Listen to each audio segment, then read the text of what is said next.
lads, welcome back and welcome back to another season, to another edition of the NA Apprentice 2023 season number 2, Group C, Group Stage 1 even, I should mention.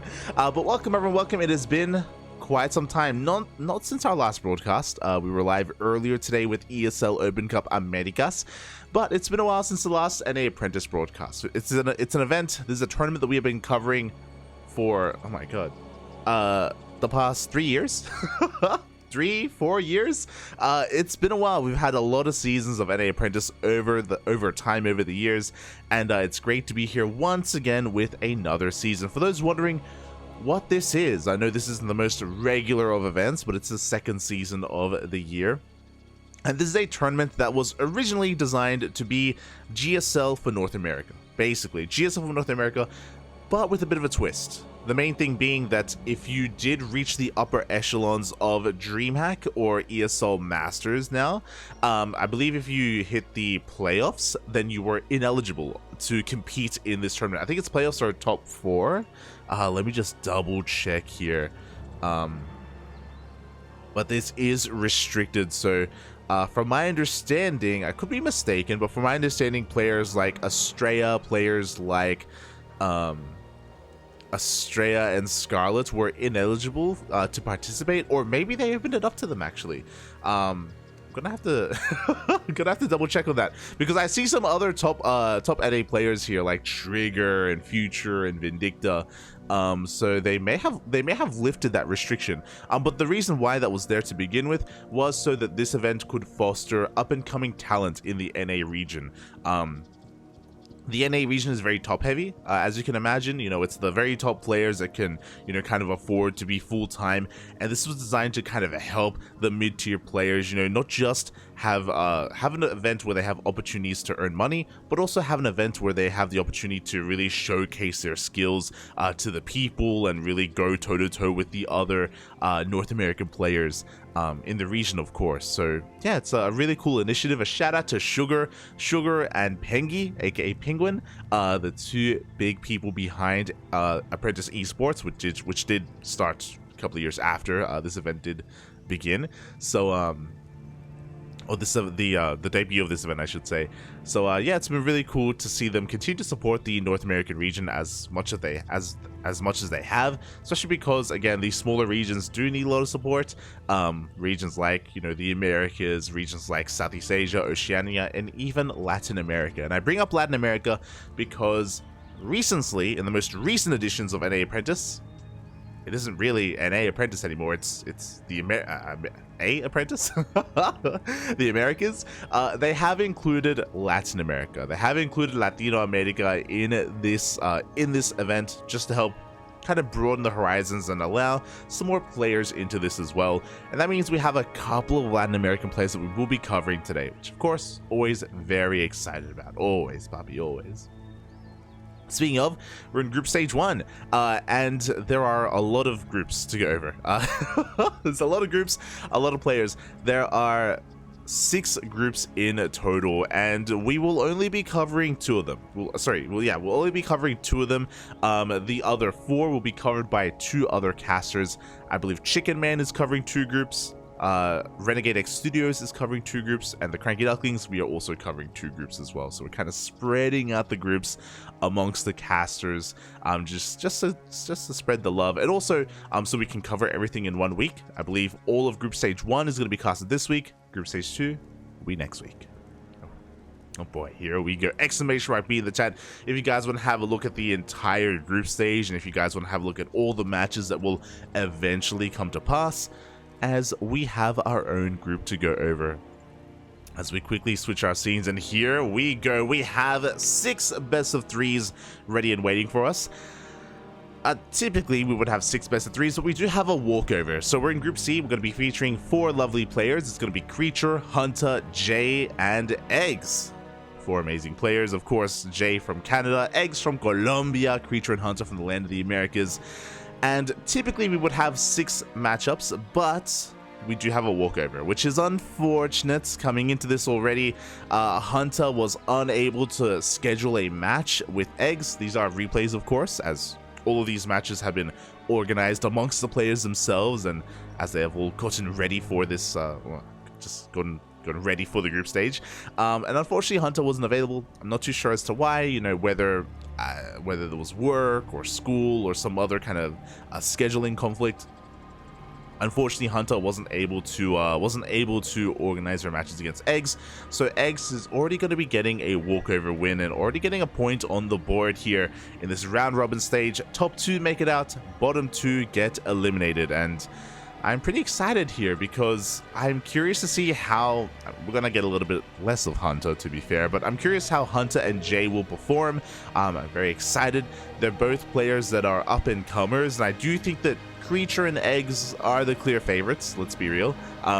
Creature, of course, one of the best Protoss in America right now, and eGGz likewise one of the best Zerg players in Latin America. For a long time, eGGz, we talk about him, we talk about how at the very top in Latin America you have Chim, you have Eric, and then just under them you have eGGz, you have Ryu, you had Jim Rising as well, even Universe for a time, and the Zerg Lord. They were all kind of vying for those spots.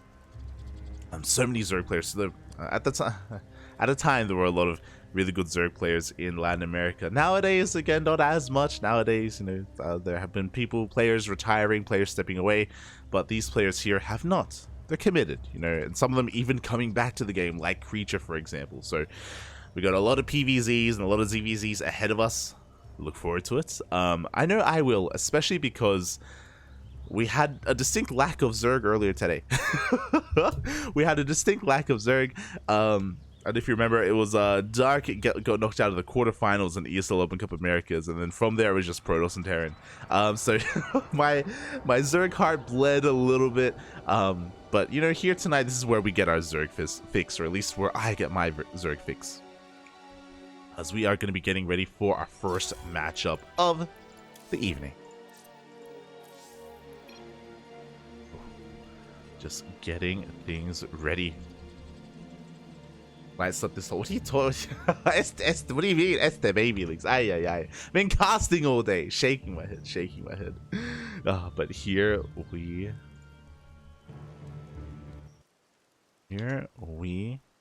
go. As spawning in the top left-hand corner of Babylon, we have the American Protoss player representing Root Gaming. It is Creature. And spawning in the bottom right-hand corner, we have his opponent. We have the American Zerg player also representing Root Gaming. It is Hunta. Shout out to Root Gaming, of course, a very old school team that has been around for a very, very long time, since almost the inception of StarCraft 2. Almost. Of course, that is Katz's love child from back in the day, and nowadays they're less of a competitive team, but it's really cool to see the initiative that they have brought forth. Basically, nowadays Root Gaming have opened their doors to Masters players, and they've publicly stated that their goal is to have a bunch of like GM coaches and try and lift up all the Masters players, or you know, all the members of Root Gaming as best they can, to facilitate for like a learning experience and a learning environment. So it's really cool to see what they have, or their kind of like mission statements and what they're working towards. Yeah, shout out to Root Gaming. Oh, mate, Root. As we are getting into this game, and I am woefully unfamiliar with Hunta. I believe I have casted Hunta in the past, but for the most part, he's not anywhere near as active as some of these other players. He isn't making these deep runs in the ESL Open Cups or even in the previously NA Weeklies. So I want to see what they can bring to the table, how they can perform against a player like Creature. Creature, a very old school player, did retire a couple of years ago. I've spoken about this before, but Creature, he did step away from the game for quite a long time.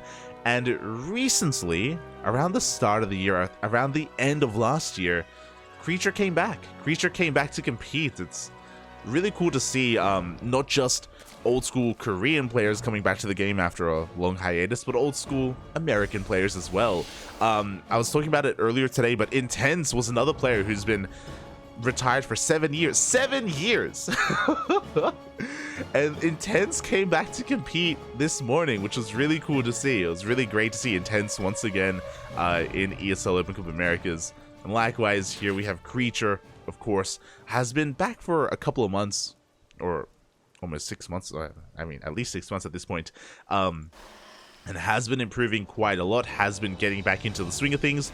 I do think that Creature still has room to grow, though. I do think that when we compare Creature to players like Nina, players like Disc, Trigger, of course, and Estrella, the other top NA Protoss players, I do think that Creature is still lacking a little bit and still looking to improve. And yeah, I'm curious to see how he's able to grow over time, grow over these next couple of weeks, especially leading into DreamHack Winter, especially leading into ESL Masters Winter, I should say, in the coming months at the end of the year. Oh! This first adept makes it across the map, but no drones are killed. Great positioning with those Lings. Good extractor trick as well, as Hunta does preserve his workers and keep everything alive. Meanwhile, across the map, we do have a Stargate opener from Creature, so nothing too crazy. Again, when I think of Creature, he's not really a cheesy player. We've been casting quite a bit of him, even in the Tenacious Turtle Tussle, for example. Creature hasn't had, he hasn't been the most aggressive of players. He's been pretty by the book and pretty standard, and very solid as well as a result. He's the kind of player to like build up an army to defend back at home and eventually move out once he does have that death ball. Before that happens, Lings do get a bit of a surround on this building next, as we do have a couple of adepts in position, but oh, we do force the cancel. At the same time, Oracle is across the map, and we do get a drone kill, so not too bad with the first Oracle, but god, we do take a lot of hits. Already quite a bit of hull damage dealt here to this Oracle. And again, not quite worth the cancel, as, oh my, these adepts are actually getting quite low. Jesus. We do force another warp in. This third base should now be able to get up and running, but one cancel is already worth it here for Hunta, as he continues to make Lings. This I'm not so sure about. We're being quite active already with the second wave. Oracles are joining forces, looking to dive into the natural base. 2 Oracles can one-shot a drone, so bear that in mind. Lings do go for a counterattack, and they're going to be able to force another warp in, but that means that these Lings are not at home to defend, and the adepts, they shade in. The Queens are out of position, and drones are getting picked off. 3 workers do go down, and a lot of lost mining time as well. The Queens being brought back here to the third base, but then the adepts shade into the natural as well. Again, this is why I was really concerned about the Lings being out of position. With the Lings not being back at home, the adepts, they just had free reign of the bases. And we have moved up towards 3 Oracles. It looks like we haven't been able to get too much more done with these Oracles, but 4 more drone kills. 5 in total for 2 adepts, as well as 12 Lings. Pretty good stuff here for a Creature. If it wasn't for his canceled third base, I'd say that he's in a really good position. The canceled third does kind of, throw a wrench into the works a little bit, and we'll see what Hunta has in store for us. Already working through these rocks on the right-hand side. We have +1 melee and Banelings on the way, or a Baneling nest on the way. As to be expected, and oh my god. Creature playing with fire here. He gets another couple of drones and does escape with all of his Oracles. But this is a pretty early Baneling nest, all things considered. I'm really curious if we're going to be cutting workers momentarily and focusing on just a pure Ling Bane push. We'll still have to wait for +1 melee to kick in, but +1 melee is now done. Again, this is the typical reaction to Blink Stalkers, and we have a Roach on the way, so this isn't going to be for a Bane bust. Looks like the Baneling nest was just for tech, just to work towards Baneling speed and work towards run buys later on. Hunta is looking for a later game.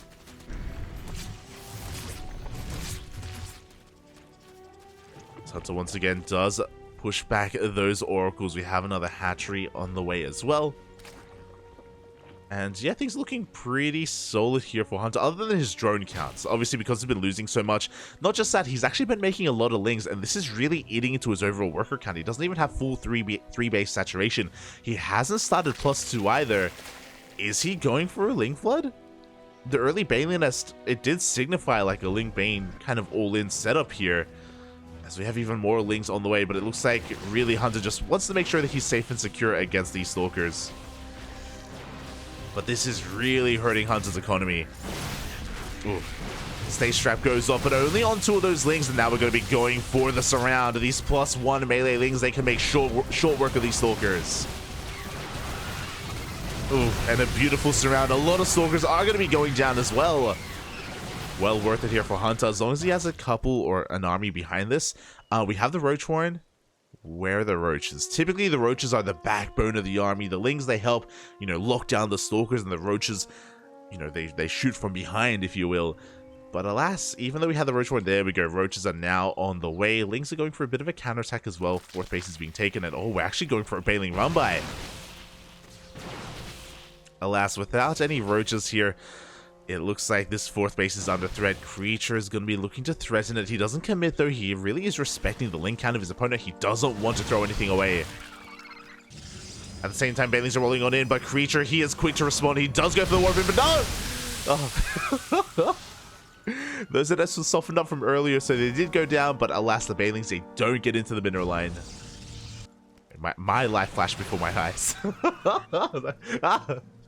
Not like this, Swappy, not like this. Another Baneling run-by being set up here across the map as well, or just a Ling counterattack, which would do well. There we go, Banelings are on the way. At the same time, we've been waiting for these Stalkers to overextend, and well, they will blink back to the safety of that stasis trap. I'm a little bit concerned. +2 melee hasn't started. We're really lacking in +2 melee. Because of that, it takes two Banelings to one-shot a worker, or to bring down a worker. The Banelings are denied entry. Once again, Creature is quick to respond. And Hunta, not able to quite collapse on the army of Creature, is going for another massive counterattack instead. Bold move. I mean, he's going to be able to get a surround on these Stalkers at least. As he tries to elicit a reaction from his opponent, but we have a shield battery, we have an overcharge, we have a warp in. This Ling run-by does nothing.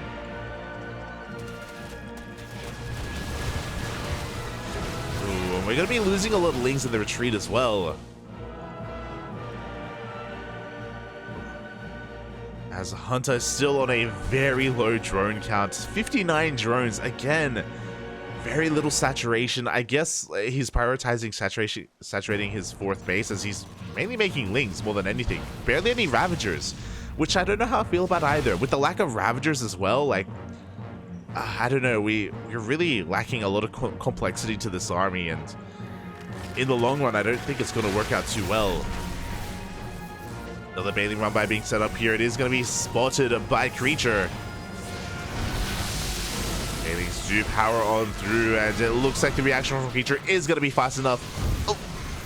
A couple of workers go down towards the end, but only 4. Meanwhile, there's +2 melee. If only we had this earlier. I mean, even if we did have this earlier, I don't think it would have made the biggest of differences, but it is like a big power spike for the Zerg, and it is unfortunate that Hunta wasn't able to utilize it.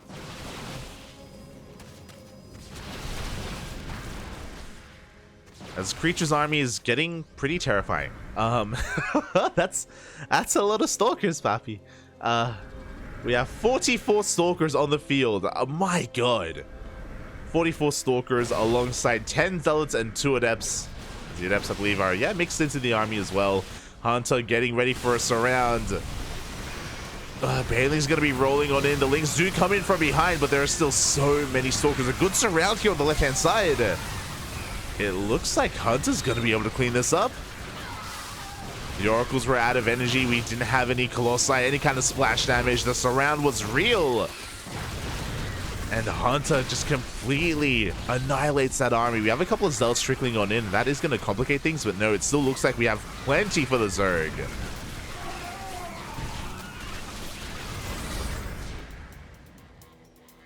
Hunta, I'm sure what he wanted was for Creature to push in. When we're on such a low worker count, like, this is an army that wants to fight, it wants to trade. It's very low tech, and yeah, Creature kind of played into his hands. Honestly, all Creature has to do is defend on 5 bases and work up towards like Colossus and Storm, and he should be fine. Like, he's been doing such a great job, such a phenomenal job at just denying all these Baneling counterattacks, you know, minimizing any economic losses. These pushes with a gateway army is exactly what Hunta wants. Creature, I mean, at this point, he already gave him what he wants, and now Hunta has the advantage.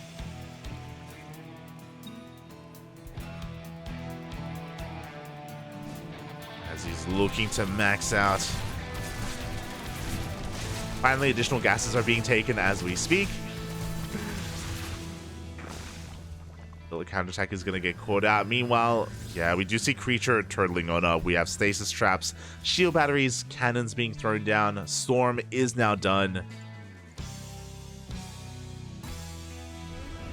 But Hunta is the first player to max out. Can Creature, if he can survive this, I do think he's going to be in a pretty damn good position. But here we go. The Lings, they roll on forward. Massive stasis trap does go off on a lot of those Lings, though.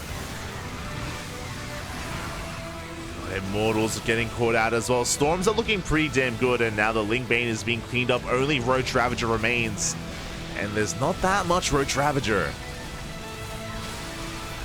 A couple more Lings are trickling on in. At the same time, we did have a massive Zealot counterattack. 10 drones go down.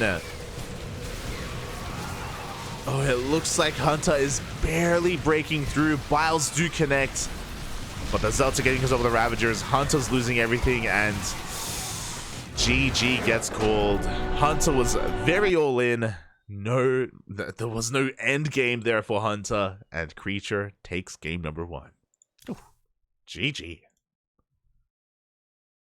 Oh god. Ay. That was pretty close though. Again, like Hunta, he got the fight that he wanted when Creature moved out. He lost his entire army. But alas, Creature from that point knew what he needed to do then. He was, I say knew, he was forced to be a lot more defensive and look to receive the next engagement or the next army of his opponent. And yeah, with the defender's advantage, he was able to hold on. Hunta, again, just very all in. Didn't really have any more upgrades or tech or an economy to speak of. And now we're going to be slipping into game number 2, but I'm pretty impressed overall. Like, you know, even though there was a little bit lacking here and there from Hunta when it comes to like his upgrades or even his economy, like I understand that he was all in, but do you think we could have squeezed out a couple more drones? You know, he was able to make that game close nonetheless. As we head towards game number 2. Game numero 2, and it's going to be taking place on Grassvan.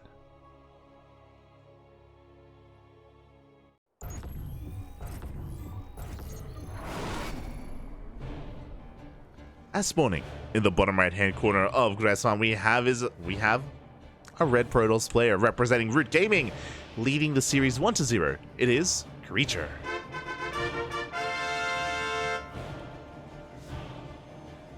And spawning in the top left-hand corner of Grassvan, we have his opponent. We have the American Zerg player representing Root Gaming.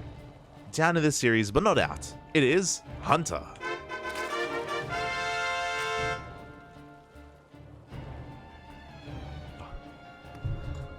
Let's go, buddy. Let's go. And Hunta, he had some good moments in that last game, definitely. I'm curious if that's how they always play, though. You know, again, Hunta, he's a little bit less experienced. He isn't as, doesn't have as that veteran status that Creature does. So I'm curious how much versatility Hunta has in ZVP. Is he one to cut workers early like that and just go pure Lingbane Roach Ravager? It isn't a bad style, but it can be a little bit predictable at times, and it does require a lot of refinement. Even though it doesn't sound difficult, it's like, oh, you just drone up to 66 and just make nothing but army and just send wave after your opponents. There's lots of refinement to be had there, and there's a lot that does come into a lot of timings. You have to be very crisp with your build. Demaga is one of the best at that, and I always give it, always got to give a shout out to Demaga for being able to make some magic happen with a low worker count, especially on these larger maps. So I wonder if Hunta's gonna go for a similar style or switch things up. You know, as a Zerg player in ZVP, if you see an opening, you can do something different. You can go Lingbane Hydra, you can go into Lurkers, you can even mess around with Mutas as well. You do have options. And speaking of options, I want to give a shout out to someone lovely in the chat. Shout out to Chileno Singaporean. Papi. Gracias. Thank you so much for resubscribing for 29 months. Over 2 years. It has been so long. Thank you for your support, Papi. Thank you. We always appreciate it. Gracias, Papi. Gracias. Hope you're doing well. Hope you're taking care. And I hope you're enjoying the broadcast as well, as we're still here in our first series of the night, and we have 4 more after this, 5 in total. Plenty of StarCraft.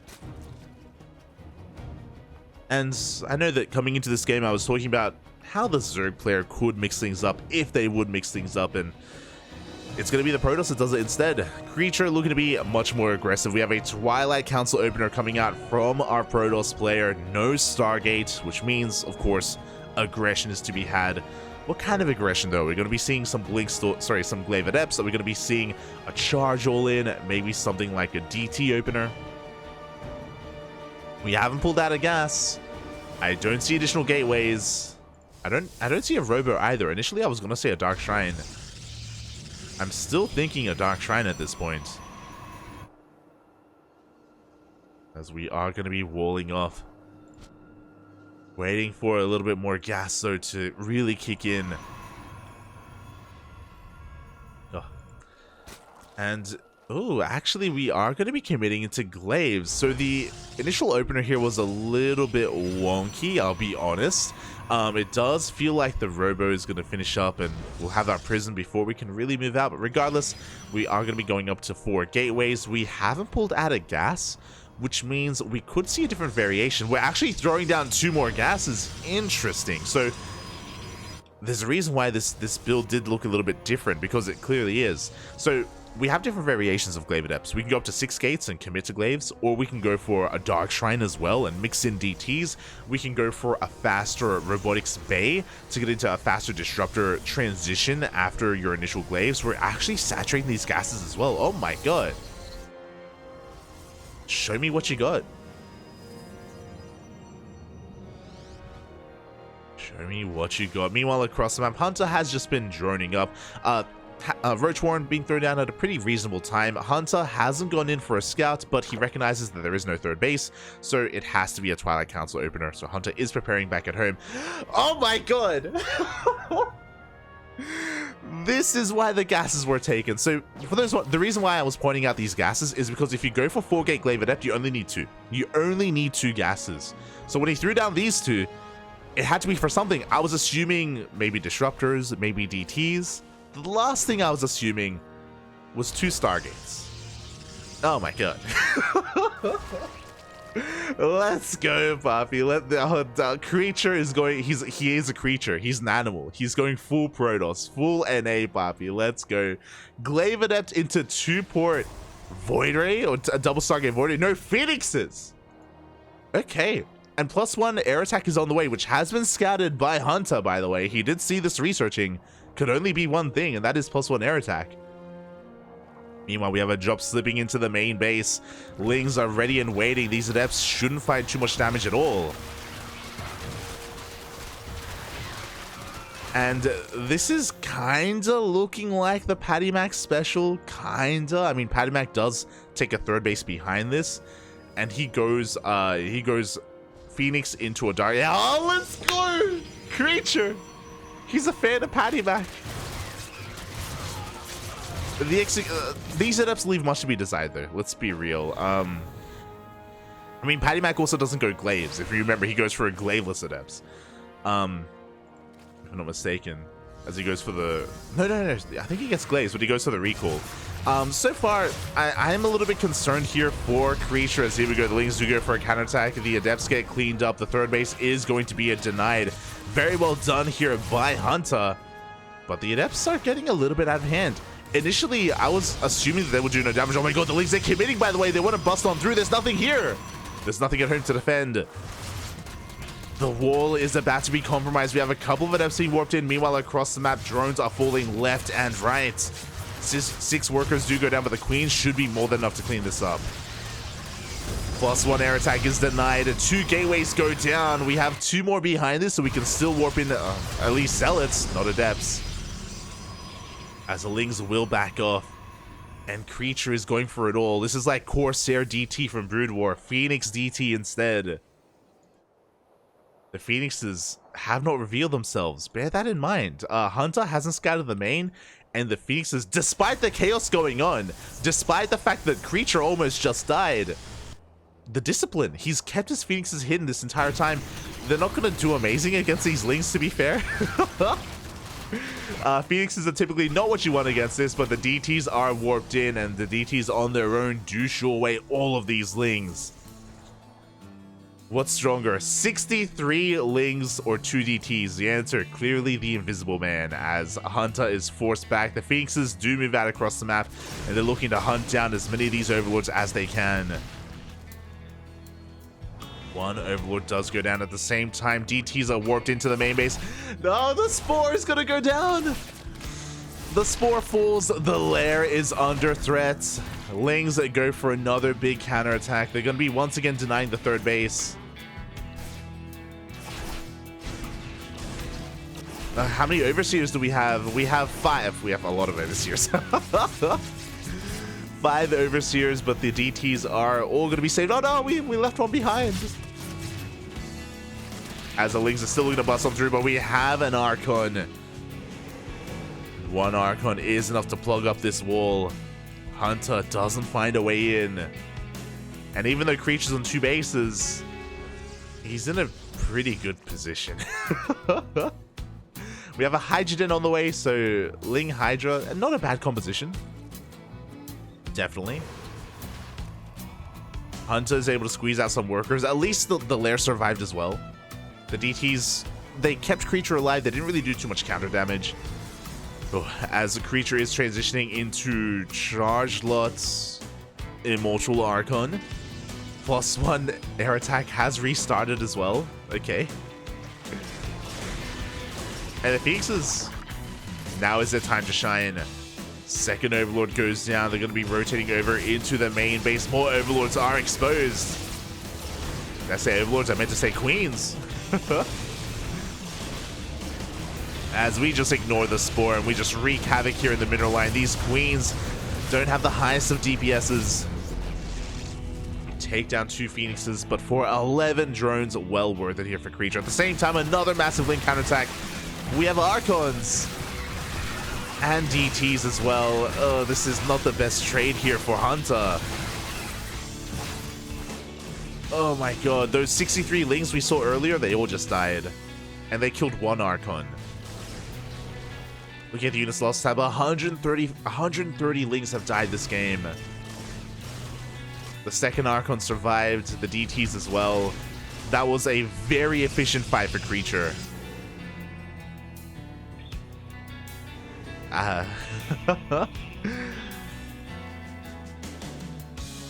mean, Hunta's still working on a pretty decent army with those Hydras, but the Phoenixes are getting even more value. The Hydras are having a hard time keeping up. They don't have speed, they don't have range. There are 0 Hydra upgrades at all.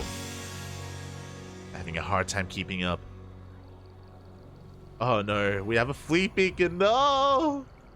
Not like this. Not like this, Papi. We're gonna be working towards Skytoss. Carriers, they're on the horizon. Before that happens, Hunta is waddling some Queens across the map. Let's go. But the wall! The wall is not a wall. Lings, they flood into the natural base. The main army is looking to push into the third. Archons are holding strong. The Bailings, they do get into the middle line, but we have a quick pull away there from Creature. Beaks has come home to defend, and we don't have enough Hydras. We just needed some more anti-air. The Queens are a little bit late to the party. The Hydras get cleaned up, and the Queens will as well. The Lings are wreaking havoc in the natural, though. A lot of workers are going down. Not just workers, even the base itself. A good amount of counter damage. But that was still a hefty loss for Hunta. I do think these Queens, they need to get the hell out of here. As the Lings slip into the main base as well, but the carrier is on the way. The Lings, they ignore the DTs, they're racing on forward. Can they even get the Immortal? I don't think they... up! Oh, they just barely will not. As more Lings are floating across the map, Hunta just rallying everything he has. He's up against 13 Phoenixes, my god. Hydra camp building back up. I believe unfortunately, we still don't have any Hydra upgrades. If we had speed or range, I would definitely favor Hunta, but at the moment, he doesn't have the most mobile army. Oof. as the Overseers are sniped. Creature, his economy, really struggling, but slowly getting back up there. First carrier has hit the field. Second one on the way. Up! Almost a good catch there as well. The Overseers! Another gets sniped. Link counterattack there is going to be able to clean up this fourth base, and it looks like we should get the Nexus. Up! Ooh. Just barely do. Creature knocked down to 2 bases. 1.5 bases mining. We still have a pretty terrifying army, but again, with the amount of Hydras we have, Hunta, he can fight this. He can go toe-to-toe with this army, 100%. If only we had some Hydra upgrades. God damn it. At least speed. You know, both would be great, but, you know, at least give us speed, Papi, so we can keep up. God. There it is. Speed is on the way. You love to see it. It is late, very late, and as a result, these Phoenixes have been able to get more than enough damage. Oh no, the Overseers do all get cleaned up as well. No Spore in the main base. Ugh. Again, the Hydra's having a hard time rotating, keeping up here with the Phoenixes. They're just not mobile enough, and oh my god, we even have so many Hydras going down. Hunta with a little bit of miscontrol does overshoot those Phoenixes with the majority of his Hydras. And once again, that was just such an efficient fight for Creature. Meanwhile, that carrier count, it's getting higher. Oh, no way. I'm worried. If we ever hit critical mass of carriers, I'm talking like 6. If we get to 6 carriers, we're not going to be able to pull this off with just pure Hydra. We're going to need Vipers. We need...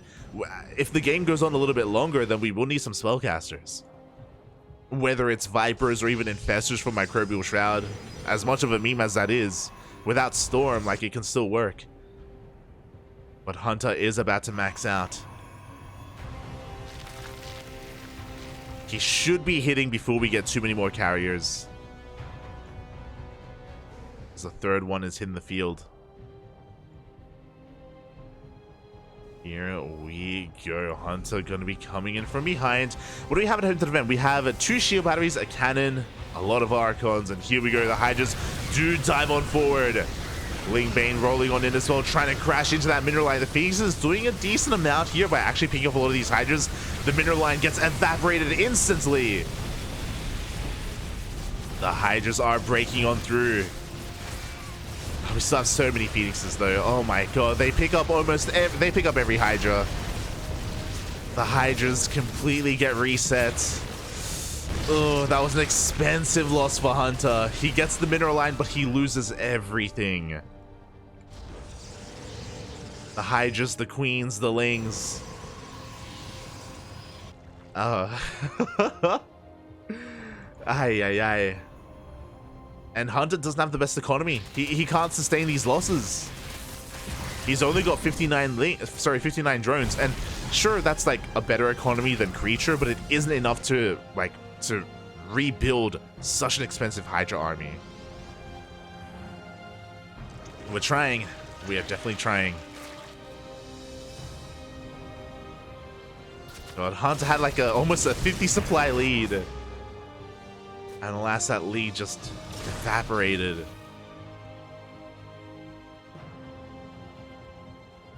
We can see Hunta has been able to squeeze out a couple more workers. 68 workers, not bad. Could be better, but not bad. As Creature instantly resaturates his third base. Despite the fact that it was annihilated a couple of seconds ago, it has been rebuilt.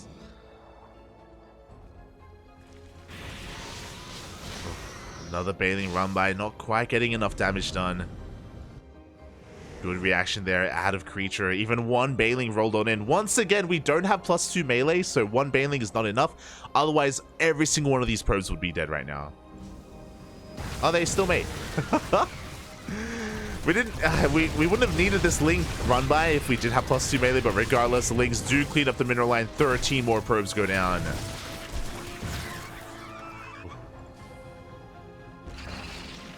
I'm worried. I'm worried because in that last assault, 1 carrier died, and now we have 2 more hidden in the field. I was talking earlier about critical mass of carriers, and we're getting to that point. We're getting to the point where Hydra isn't enough on its own. Thankfully, we do have an infestation bit on the way, so it looks like Hunta is working towards Hive. Will he have it in time, though? Oh, we saved the probe. We picked it up. Oh, sorry, the Zealot.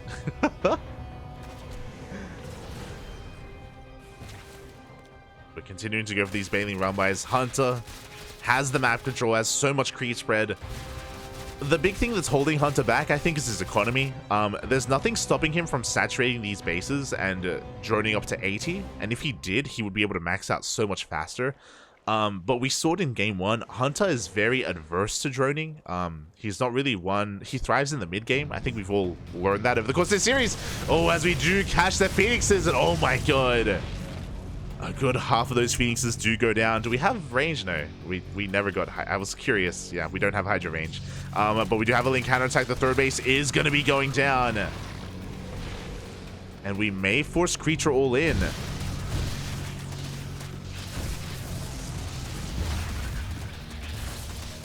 This Creature attempts to take this forward base. Down to 18 workers. How many Hydras do we have? 28 Hydras. We don't have a 5th and 6th carrier on the way. Okay. With only 4 carriers, I think Hunter can still deal with this. I want to believe. Especially with Vipers. Yo, we got a Hive on the way. We should be making some Vipers. Right? Right? We got a Spire. 2 Vipers, 3 Vipers, all we need. We can do this. Hunter has maxed out 200 supply. Oh, we do have Storm. Oh, that changes things. This does change things, not gonna lie. Storm is done.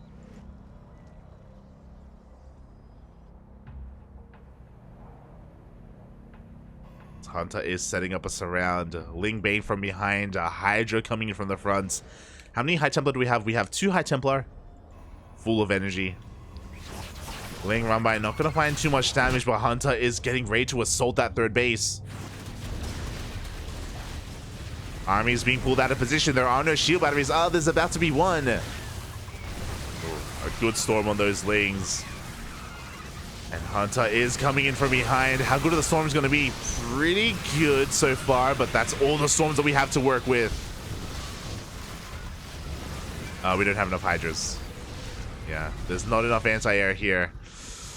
Once again, a very efficient fight for Creature. Hunter was maxed. He had double the supply of Creature, and 70 of that supply goes down the drain. And I think, yeah, now's a good moment. Now is the moment for Creature to counterattack. Hunter is in the midst of remaxing. Because of his low drone count, he can't remax. Like, he doesn't really have a bank to rebuild his army. He's slowly trying to work back up to it. And yeah, this is the moment. 4 carriers and 8 Archons. Hunter can't deal with this. he straight up can't deal with it. He cannot fight this army. First hatchery goes down. Ling counterattack is going to be able to take down the third base, but Creature, he can keep pushing. He can straight up win the game with this. Third base is going to be going down. No, the Corruptors push forward.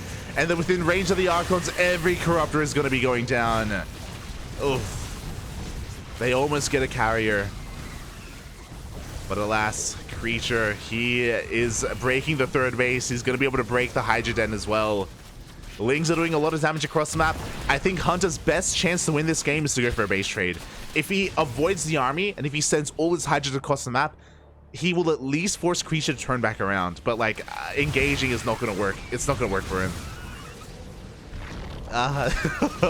He wants to, Papi. I don't blame him. He wants to fight the army. He knows that he was so far ahead in this game. He was miles ahead. Lings, they deal with the natural. They go into the main. Yeah, Hunter, go for the base trade, Papi. Go for it's the only way. The Hydras and Corruptors stay at home. And Oh god. It's heartbreaking. We do get two Archons. Nicely done. But those, I think those are the only Archons we're gonna get. The entire army gets cleaned up. Across the map, these Lings are doing a lot for themselves. Do we have any probes? 0 probes are on the map. He can still win with the base trade. He can win by elimination. The drones are here as well. Kill, Pappy, kill.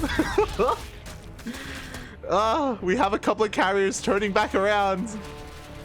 The gateways, the Stargates, they're falling. Let's go. I believe that, hold on, these are the last buildings here. Yes, we're running out of buildings. There's one Stargate left. I believe there is no drone, and GG gets called. Oh my god, let's go. Hunta wins with the base trader, with the elimination. GG. Oh my god.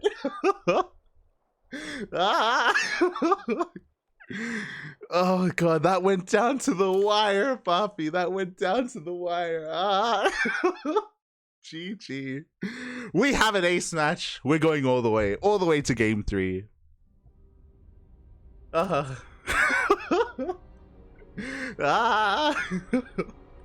was really concerned.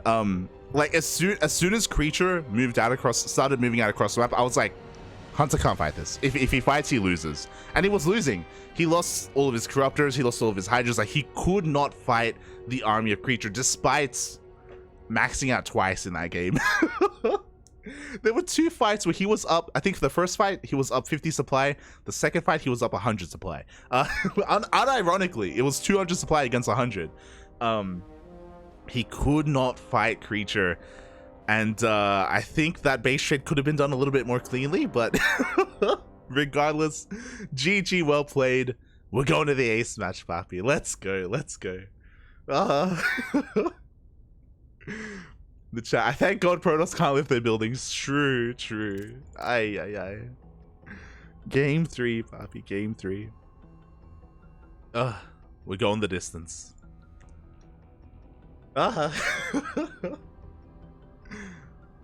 And we're going for another large map. Game 3 will be taking place on Ancient Cistern.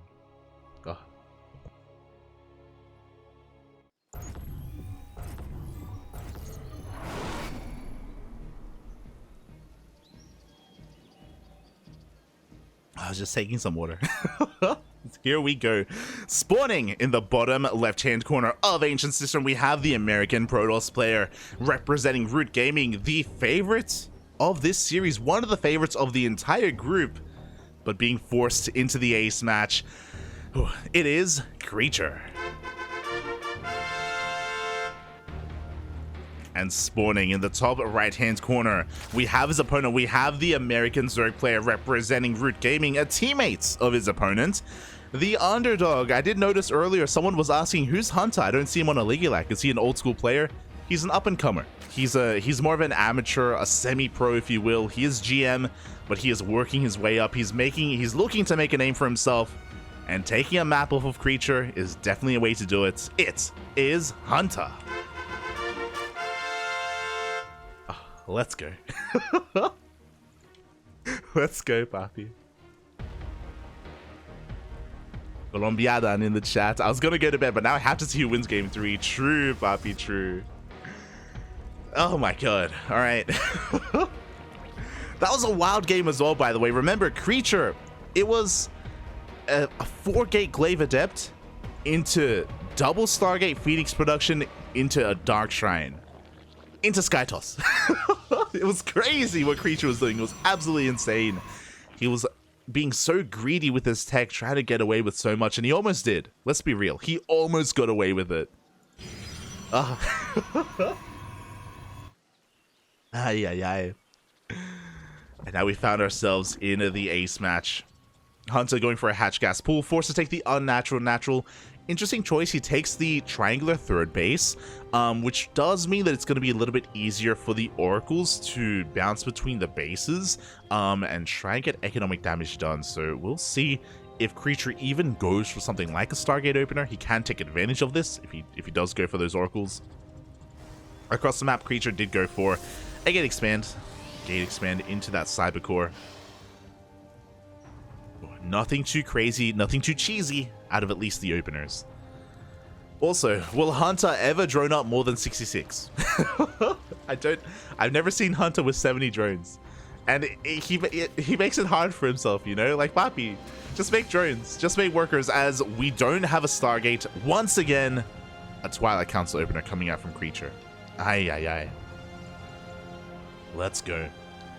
Twilight Council is on the way. Now, we saw last game this did lead into Glaive Adepts. A very peculiar style of Glaive Adepts, if you recall, with additional gases being taken. That was the big tell that there was something wrong going on. It was also a bit of a delayed Robo as well, but okay, we do have the Robo on the way.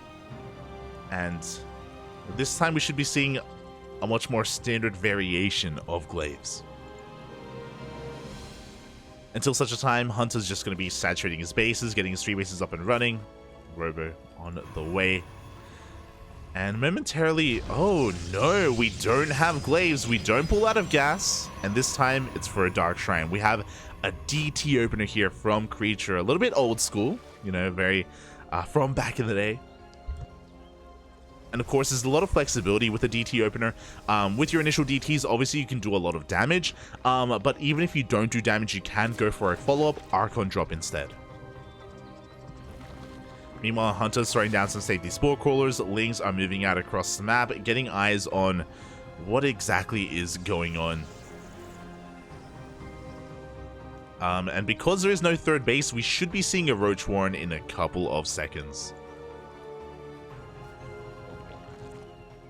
Creep just being spread between the bases here. The longer this goes on without a Roach Warren, this is going to get a little bit more concerning. Ooh, +1 melee is started up instead. This is a risky move out of Hunter, not gonna lie. If we don't get a Roach Warren, we at least need a Baneling Nest. Before such a time, though, we do have the Adepts moving out across the map alongside that Prism. And this is looking like Glaives. I mean, the goal here is for Creature to try to sell the story that it is going to be Glaive Adepts again. Adepts do shade on in. They do end up canceling. DTs are waddling on forward here, and there is no detection, at least not on the front lines. Roach Warren gets thrown down now, but it is a little bit late. One Queen already does get targeted. Yeah, and we can just deny this Roach Warren. Lings are going to at least help deal with these Adepts, but no, they get picked up. And even though there's detection in the mineral lines, there's no detection in between the bases, and yeah, Creature kind of has free reign. More Lings do go down. The Spore Crawler is brought forward, but no, now it can be focused down. Up! I love it. He gets a surround on the Spore. He protects it. Let's go. Does protect that Spore. At the same time, we do have Adepts shading into the main base. 4 drones go down. DTs do once again drop into the natural as well. Ooh, and Hunter is being pulled apart. 7 drones go down. At the same time, we had a bit of a Ling counterattack, but we had a DT back at home to defend. Creature holds onto their third, and meanwhile, the Adepts get a couple more workers. Uh-oh. Yeah, DTs do one-shot drones, and oh my god! 15! A mineral line, a full mineral line goes down to the DTs, and now we're so committed. We need to at least cancel the third base. Hunter's economy is in shambles. We have so many DTs back at home to defend. Can we save the Nexus? It looks like we cannot. We do force a cancel, but we need to drone heavily. Oof. And Hunter's economy is in shambles. We should have enough to at least survive against another DT assault. But we're down to 28 drones. And Creature isn't done. We have an Archon. We have a couple more DTs about to hit the field. We already can't afford to lose drones. We are forced to pull off of that mineral line. Drone count is getting a little bit higher, but I mean, look at the worker count of Creature. He's already oversaturated. He's getting ready to Maynard over towards that third base. And once he gets his third up and running, he will just explode. In his economy, I mean. And yeah, we can't do anything here to the third base. Hunter too far behind. a bit more of a sad end to the series, but GG gets called and Creature will take the series at 2-1. GG.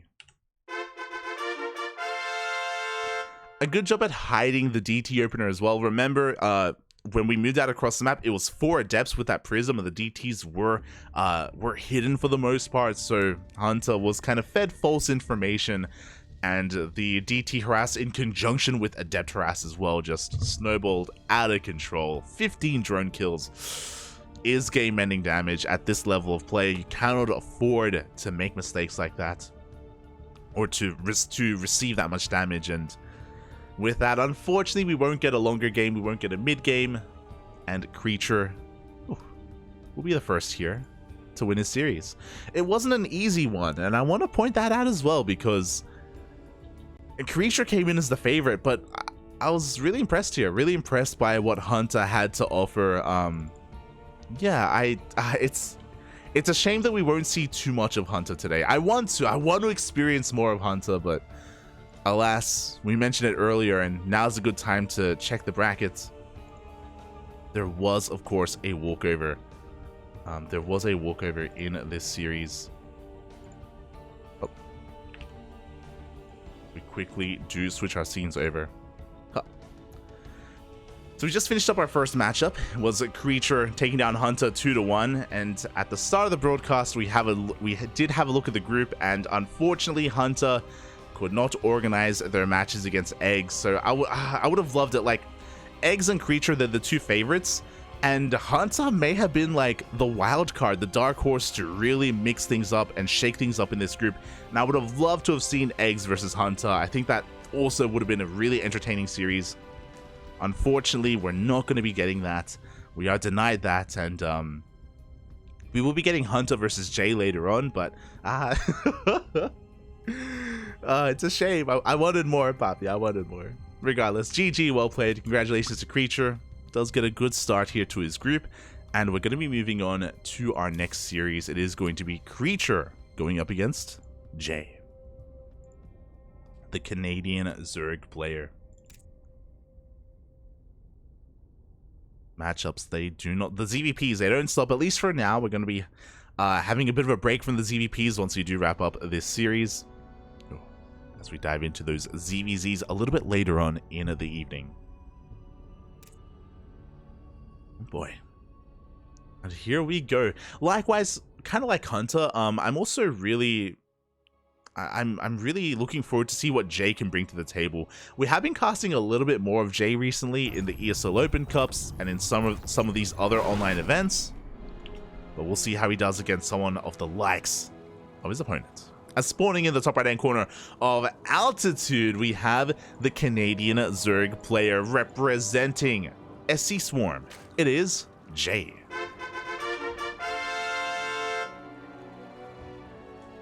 And spawning in the bottom left-hand corner, we have his opponent. We have the American Protoss player representing Root Gaming.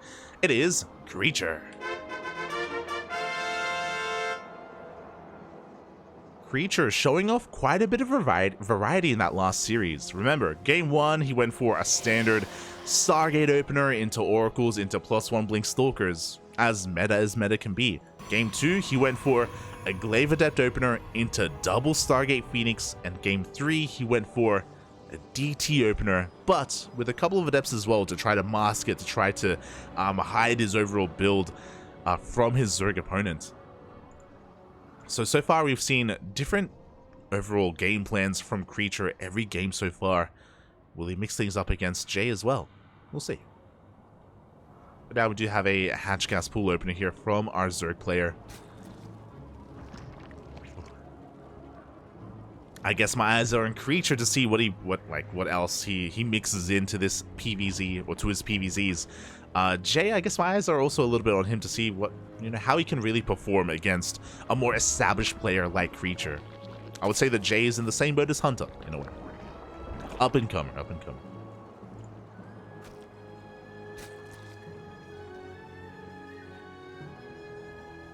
We go. Never base trader with a Protoss. Smooch, Bappy, smooch. But now, though, of course, this probe is just going to be a little bit annoying, just going to be harassing, just being a little bit of a nuisance here in the main base of J. Even forcing a little bit of lost mine time with those drones. But nothing too major. And I'm pretty excited. I'm a little bit surprised that Altitude made it through the veto process. I'm excited and I'm also scared at the same time. It's a nervous excitement.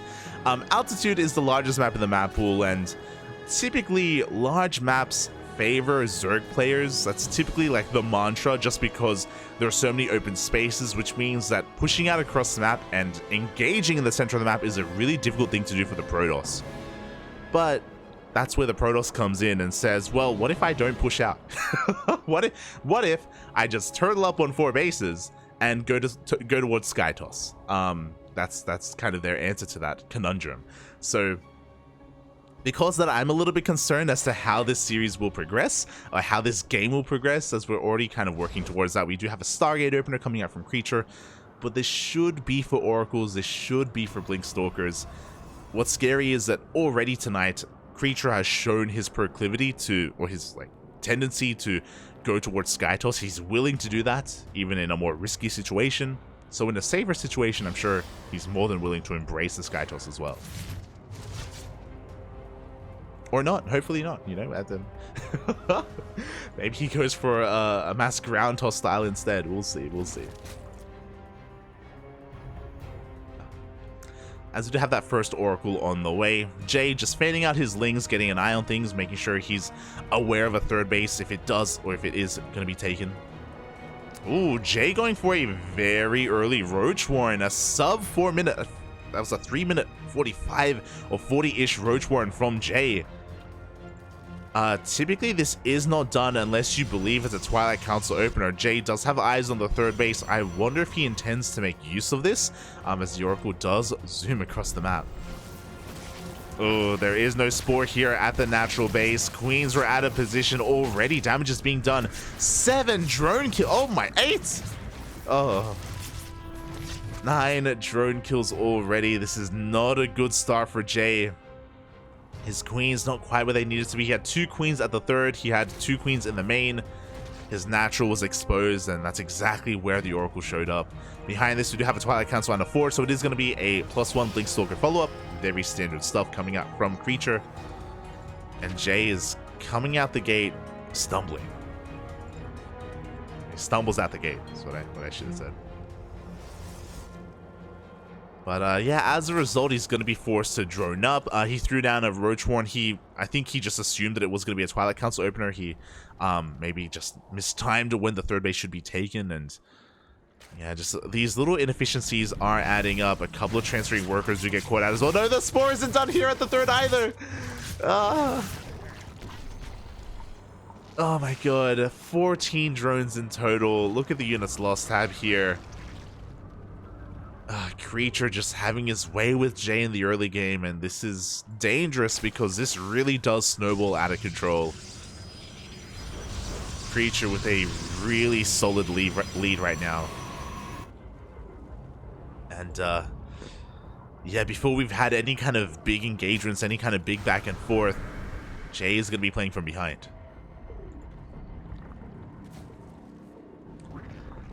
Got our Evo chamber, we're getting our gases up and running. Before that happens, Creature, he's not content with the drone damage he's already dealt. He wants more, and he's gonna get it. He's gonna get so much more. It looks like he may lose an Oracle in the process. Up. Oh, not quite. The Oracles are saved. Random Stalkers show up. I think that wasn't quite intentional from Creature, but he's able to save them in the end with that recall. 26 drones. Oh my god. Now, I don't want to say that it's impossible for Jay to come back in this game, but it's almost impossible. It's just a really bad start. It's a really bad start here for our Zerg player. For them to lose this many workers, to be forced to replace this many workers, it slows down their tech, it slows down their army production. Creature just has such a massive lead at this point, and it's going to take a mistake from Creature, basically. That's what it's going to come down to. It's going to come down to maybe like the wall being left open and like a Ling run by slipping in, or a Bailing run by at the third base, or maybe he moves out and there's like some miscontrol with his army, or like there's some mispathing going on. Maybe he loses a little bit too much. He takes a really bad fight. Something has to go Jay's way, and it's a little bit out of Jay's control. Oh boy. Here we go. As the Stalkers are now hitting the field. Plus one attack is done. Tumors getting sniped one after the other.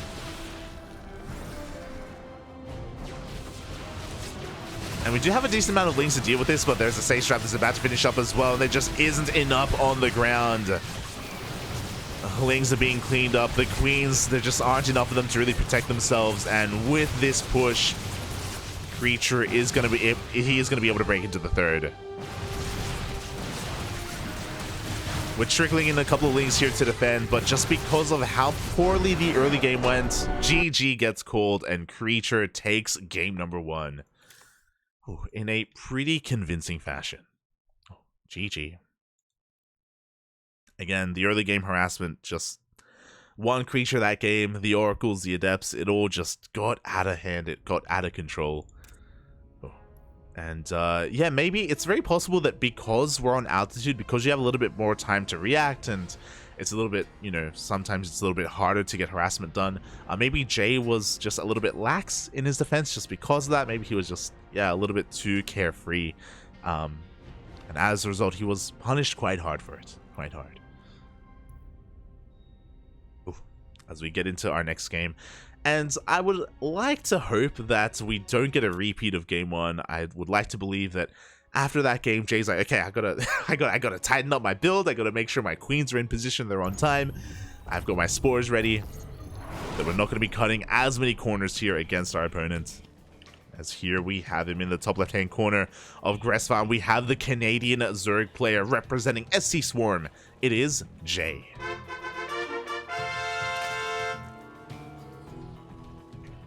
And spawning in the bottom right-hand corner, we have his opponent. We have the American Protoss player representing Root Gaming. It is Creature.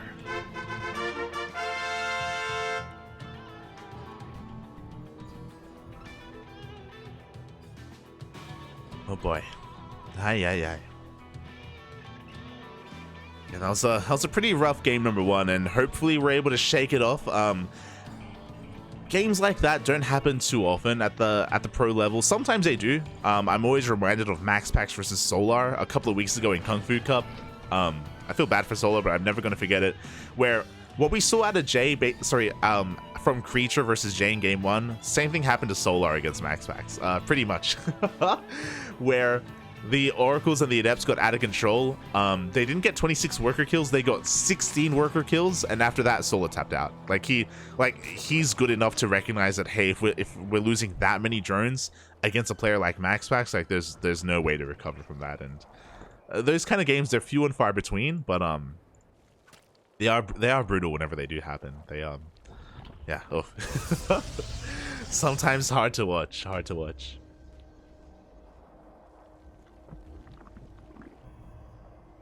As we are setting up our gate expand here from Creature. Very greedy, very economic. Standard, well, overall, like, again, macro-oriented opener from Creature. Likewise, Jay is forced to take the unnatural natural. This time the probe was able to make it here in time and force Jay to be a little bit more uncomfortable in game number 2. Oh. We'll see how he does.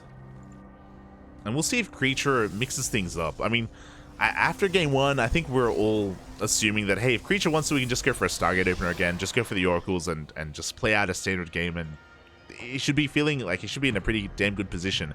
But Creature is willing to mix things up. We've seen Glaive Adepts, we've seen DTs, and it looks like we do have another Twilight Council opener. Okay, so Creature looking to be the aggressor this game, far more than the last one. This time when Creature moves out across the map, it isn't just going to be 2 Oracles, it isn't just going to be 2 Adepts, it's going to be far more than that. And we'll be keeping our eye on things here on how many gases are taken. For the time being, we haven't pulled out of gas yet. So this could be for DTs again. Or it could be for something else.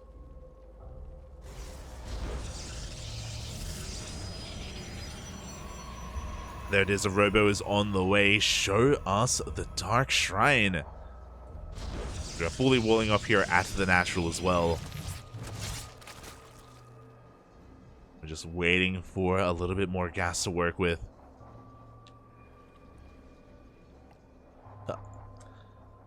And there it is. Dark Shrine is thrown down.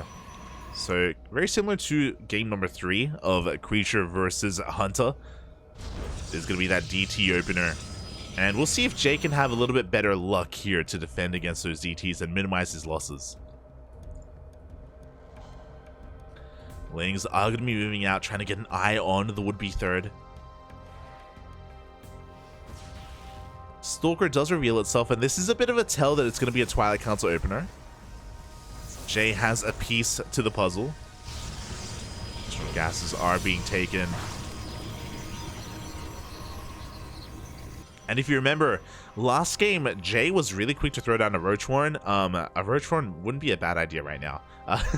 It would it not be a bad idea, as the Adepts are in the midst of moving out.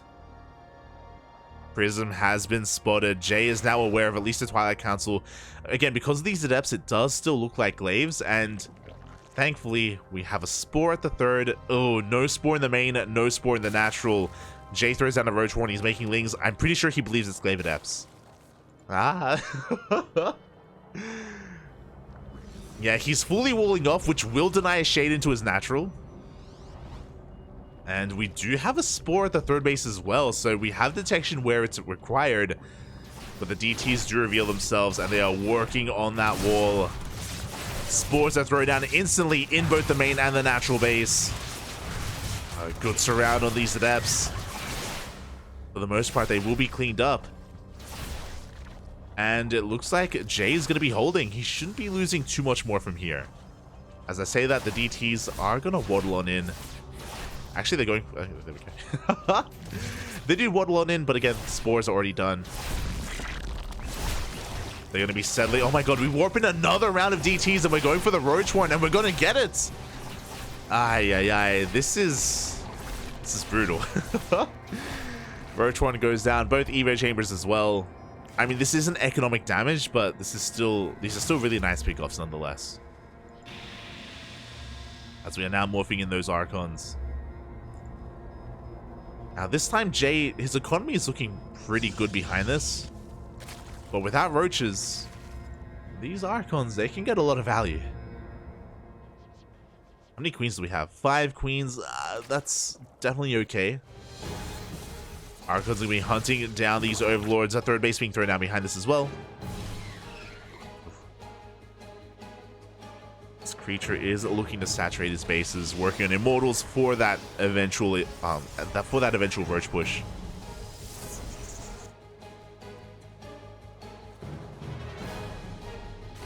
And the Archons, they don't get too adventurous. They're going for Overlords, but they're not going for any drones. They're not going for the Mineral Lines. Creature is respecting the position of Jay quite a bit. And as a result, Jay, he isn't... Oh god, no! I was about to say he isn't looking too bad. Does lose 3 drones, but still only 3 workers. Could have been so much worse. As he's going to get a couple of Overlords as well. That's 4 Overlords going down. But you can see how many minerals Jay has lost already this game. Oh, even getting heavily supply blocked as well.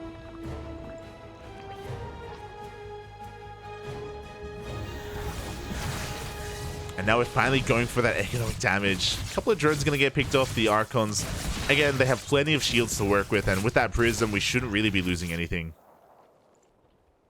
Feature does micro that quite well. Back at home, he's working towards his massive charged out Archon army. Oh, this is going to hit like a truck.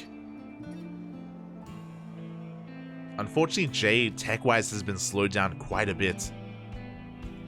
He is droning up now, but now may not be the best time to drone because Creature is about to push out.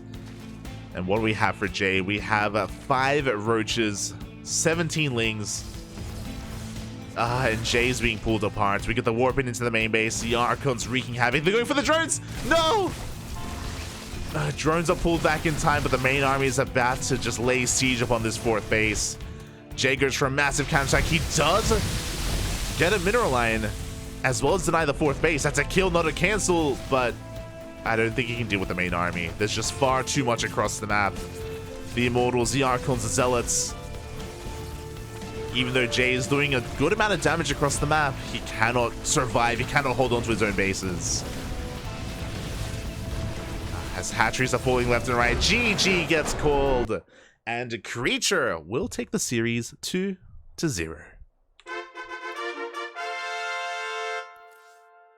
GG. In a much more solid display. I mean, Jay was able to do better than Hunta when it comes to that DT build, to be fair. Like, he didn't really take too many drone losses, which was pretty impressive.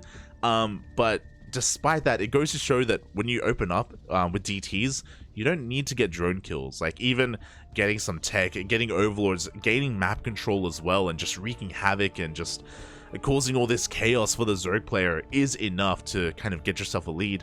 We still did get a couple of drones, to be fair. I think like maybe 5 drones in total. But Creature was just getting so much more with those Archons. And yeah, from there he was able to snowball into that eventual push. Unfortunately, Jay didn't know it was coming. He had very limited map vision because of those Archons. They take down all the Overlords. They force the Lings to be defensive at home. So Jay just wasn't aware that he had to be not droning but producing army to be able to survive against that eventual push. GG. GG, well played. Congratulations to Creature as he wins both of his series, and he's actually in a pretty damn good position right now. Oh my god.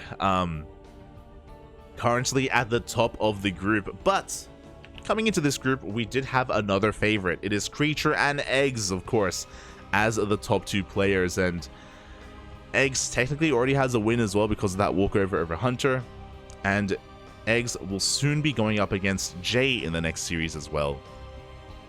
Now, before we get into eGGz, before we start our ZVZs, we have a ZVZ marathon ahead of us. Before we do begin, we're going to be going on a short break. We're going to be going on a break. Take this moment to hydrate your hydras, stretch your roaches, massage your marines, and drain all your disruptors, as we are halfway through the broadcast. When we return, we have 3 more best of 3s. We have the conclusion of Group C. Stick around. See you then. And welcome back, everyone. Welcome back. Hope you enjoyed those duct tapes from times gone by. I hope you enjoyed that break while you could, as we are returning here with some more NA Apprentice, the 2nd season of the year. We are halfway through Group C, and we still have plenty more matches ahead of us. We already have a clear favorite. Creature did stumble a little bit, to be fair, but he is now looking, or now is standing at the top of the group, but not too far behind him, I'm sure, is going to be eGGz. eGGz, of course, one of the best Zerg players in all of Latino America, the best player in all of Colombia as well. Did get a walkover over Hunter. Again, it was unfortunate. Would have loved to have seen them 2 duke it out. Did get the walkover instead. And now we're going to be featuring him here against Jay in a ZVZ. Again, the ZVZs are about to be upon us. Oh boy. And hopefully this gives Jay a better opportunity to really express himself. I feel like that series against Creature, we didn't really get to see too much from Jay. Like, it felt like the openers were killing Jay before he could really get into the mid game, even the early to mid game. So it was quite unfortunate how that series did turn out for Jay, and hopefully again we get to see more of him here in this series. Oh, as game 1 is going to be taking place on Dragon Scales. Let's go, Bobby. Let's go.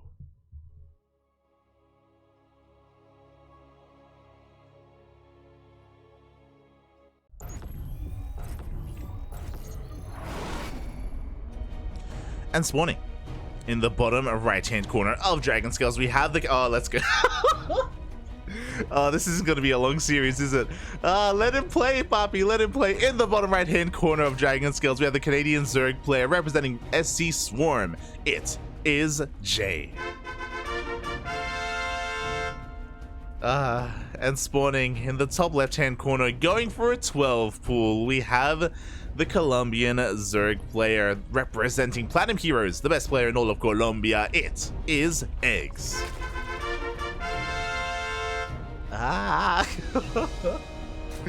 Jay just had a rough series against Creature. You know, he wasn't allowed to play StarCraft. The openers were killing him, Poppy. They were killing him. But now eGGz likewise starting off with a very aggressive opener as well, going for the 12 pool.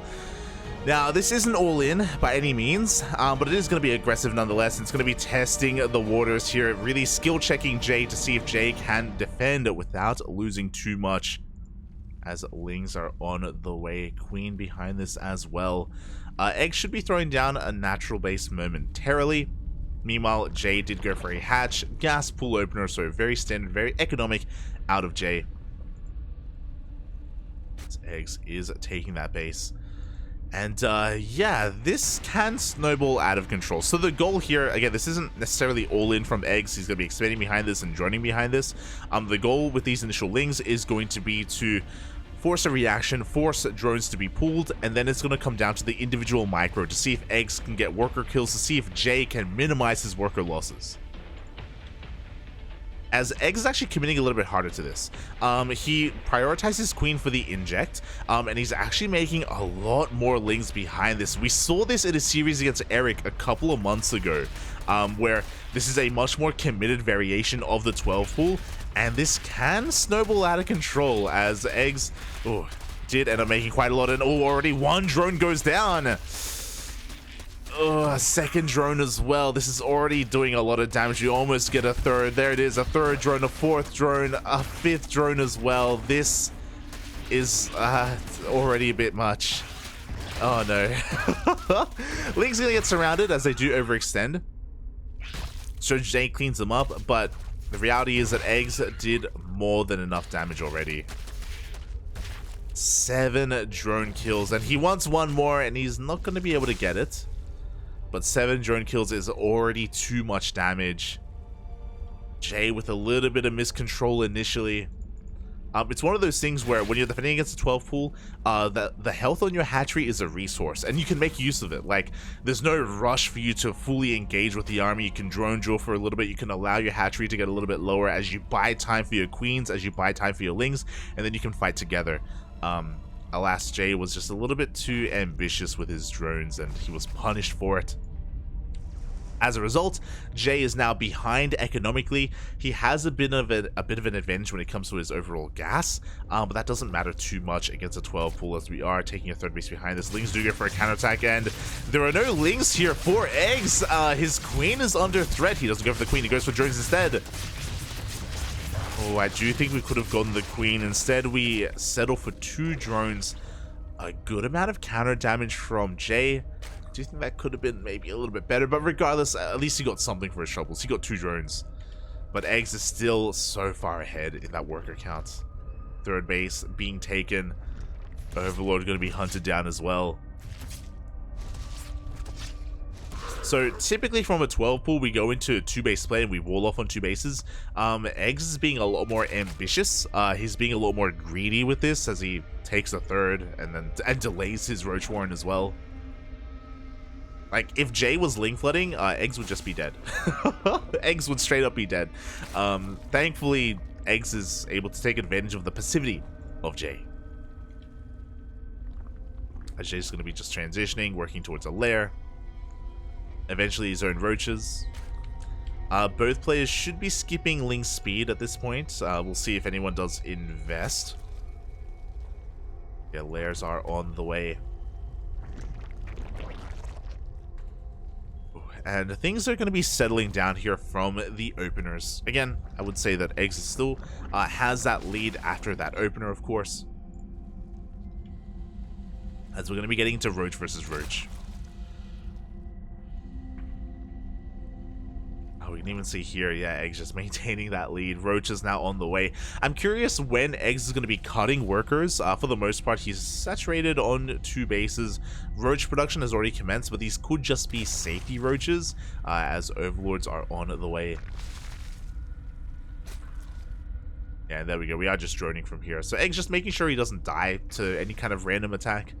Making sure he has a couple of roaches for safety. As a result, Jay is going to be able to saturate his bases a little bit faster. Unlike Eggs, Jay isn't wasting any resources making roaches prematurely. Jay is cutting corners, and I think that's a wise choice. I do think that at this stage of the game against Eggs, you do have to cut corners just because of the early game. As he does spot those roaches, sees the upgrades as well as the saturation in the natural.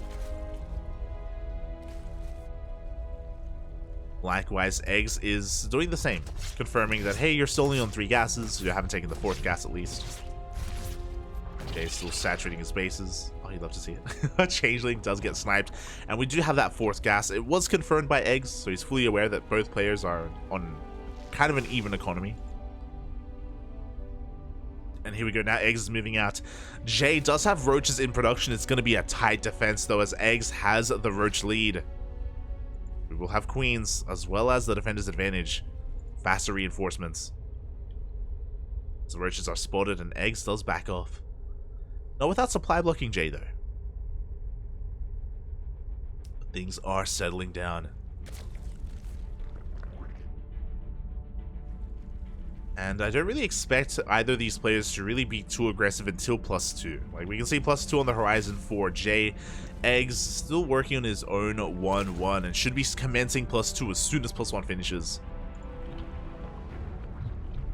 But we got a Roach v Roach on it. We got a ZVZ on our hands. Let's go, Bobby. Let's go. As once again he's looking to poke and prod with his army. Ideally, the goal here for Eggs as he postures is to force Jay to make more units, to force him to cut workers, and it's honestly working. Eggs has been able to fully saturate his 3rd base. Jay hasn't taken his gases yet. He hasn't saturated his gases yet. He is behind in the drone count, just because of Eggs' maneuvering. At this point, it has to be intentional, I'll be honest. Oh! As it does take 4 biles to take down that Overlord. But yeah, this may just be intentional that Jay is cutting workers far earlier here. Maybe looking to go for more of a super maxed army. But he supply blocked once again. More Overlords going down, one after the other. Oh, Jay bleeding out a little bit too much. He is going for a Roach counterattack though, and he's going to be able to get some damage done here. A couple of drones do get picked off. 2 drones so far, and maybe we can get a couple more. Oh, the target firing. 7 drones in total. Not too bad. This also forces X to turn back around, but not with the majority of his army. Only with a handful of reinforcements. His main army still across the map, still picking off more of these Overlords, still supply blocking Jay.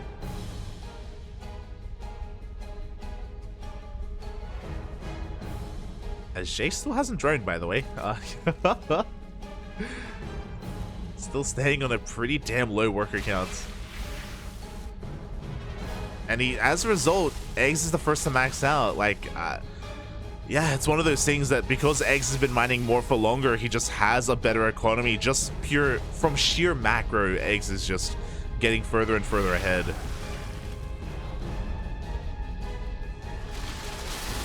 And it looks like Eggs may just be able to overwhelm. +2 is done for Jay, but he doesn't have the army to really keep up with his opponent. Files do get dodged. We do see with these reinforcements, maybe Jay can hold on to his 3rd base. He is forcing this back, but on the right-hand side, Eggs has more than enough to break the 4th. And not just break the 4th, but also break the 3rd base as well. Eggs, he just has far too much. He's winning on both fronts. Looks like on the left-hand side he's being forced back, but the 4th base does go down. The power of, like, it wasn't even that many workers. It was like maybe 7 drones. It's like a 7-worker lead for Eggs.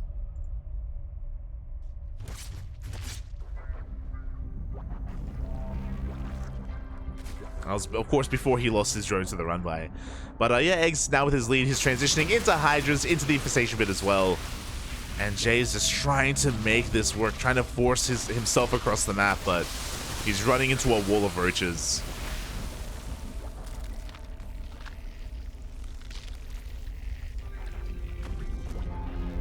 As at every turn, eGGz is there to meet him. Biles are going to be even raining down on the Roach army. And with that, eGGz is going to be able to break on through, even without the Biles, with just the sheer numbers that he has. GG gets called. eGGz will take game number 1 in a pretty convincing fashion. GG. Of course, a lot of that did come down to the lead early on from that 12 pool, was able to kind of snowball a little bit from there. But even after that, it did feel like Jay was kind of stabilizing in a way. And then he decided to cut workers a little bit too early, a little bit prematurely. And in a mirror matchup, it's yeah, it's difficult to really justify something like that.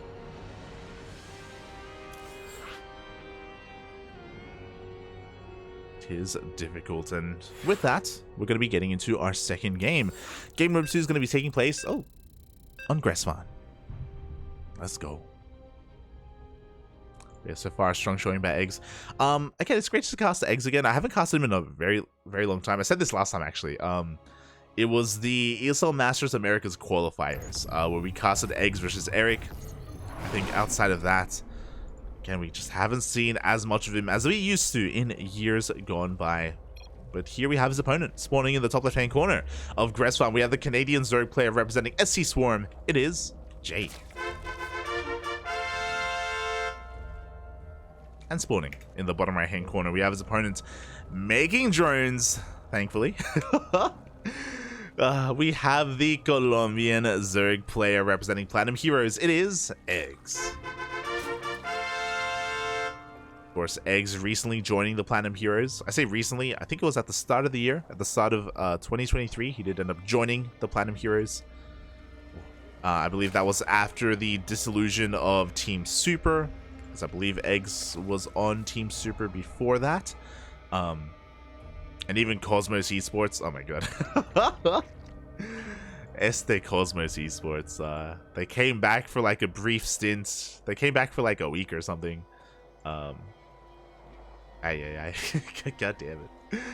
And I think eGGz was with them for a little bit of time before, of course, eventually rejoining Platinum Heroes. And we'll see how things go from here. Again, Jay, he's more of an up-and-comer. SC Swarm, shout out to SC Swarm, by the way. They're kind of like the All Things Protoss of Zerg, or the All Things Terran of Zerg. I know there's All Things Zerg. But yeah, they're kind of a group of Zerg players that actually do a lot to improve together. They focus a lot on not just improvement, but the community as well. They have an amateur team that they do field in Chobo Team League, for example. I don't know if Chobo Team League is still a thing, but if it is, SC Swarm do compete in that. I know Chappie is a big part of SC Swarm. For a long time, he was a part of their clan and a part of their group, and I do believe that he's still friends with a lot of those players. I think Jay was in the chat earlier. He was talking about how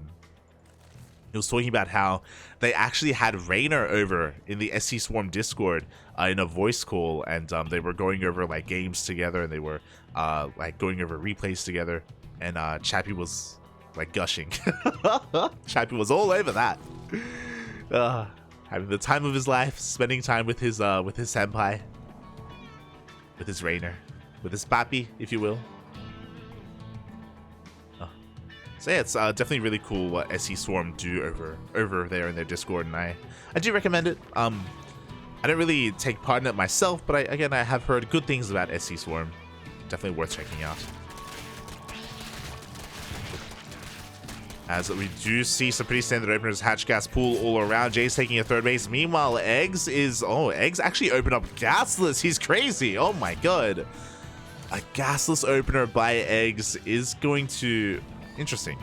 So typically when you open up Gasless like this, you go for a faster third hatchery, but it looks like eGGz instead was prioritizing queen production. So a very safe opener here by eGGz. Maybe afraid that his opponent would have tried to all-in him in some way, shape, or form. as gases are finally being taken, and I imagine because of the late gases, yeah, eGGz is going to be going for 2-base Roach.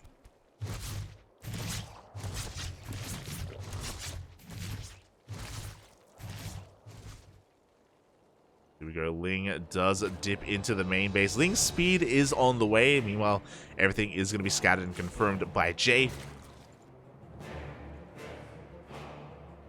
And Jay should be able to get away with this third base. And he's actually rushing into this lair. This is looking kind of like Muta play. Oh my god. An insanely fast lair is on the way. Meanwhile, eGGz is just containing himself here to 2 bases. Working on +1 range, working on link speed. Gases are being taken. Are we going to see a 4th gas? Are we going to see a Spire? We're here to find out. I mean, there's no Roach Warren. Not yet. But there we go. Roach Warren is now thrown down. And around the halfway mark, this should be lined up for Roach speed. And there we go. +1 range is on the way as well. So Jay's going to be hitting a pretty crisp Roach speed timing with +1. This can work quite well. But eGGz is not going to take this line down. Oh my god, he is banking up so many links here, waiting for link speed to finish up before he just sends everything across the map, and that may just be enough, by the way. Jay doesn't have a lot to work with, and here we go. The links have been revealed. Jay back at home. How does he respond? He's got links in production. His Roach Warren still is not done. Finally, it does finish. But there are no Bailings either. Despite the nest, he had no Lings back at home, and now this third base for Jay is forfeit. Yeah, these Bailings are not going to finish. They go down one after the other. Ling's going to be containing Jay to these 2 bases, and the third base is under threat. Roaches are trickling on out, but no, they're not going to be enough. As the wall is not a wall, and we just flood on in anyway. Ling's diving into the main base. They get a surround at the third. And before Jay can hit his timing with Roaches, he's going to be losing far too much.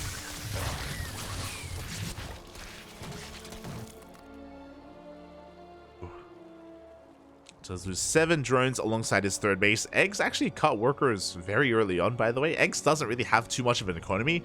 So economically, Jay's still in an okay position. But I do think he's a little bit afraid to push out. His Roach speed just now starts up. Was delayed quite heavily.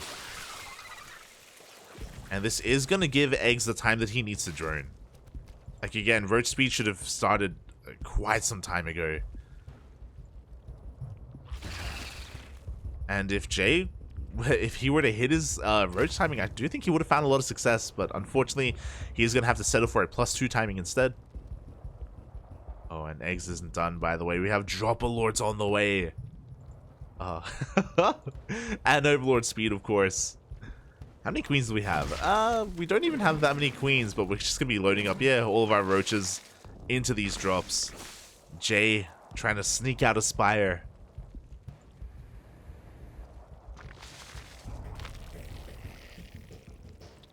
And he does have a large enough army to contend against at least the Roaches in these drops. We'll see if he's able to get in position in time. He does have a couple of Overlords in, like, here towards the north. See if he does spot this.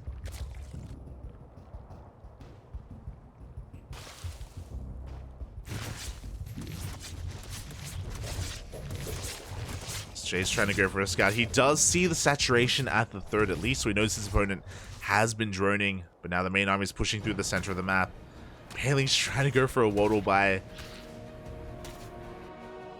Oh my god, this is all going to be hitting at once.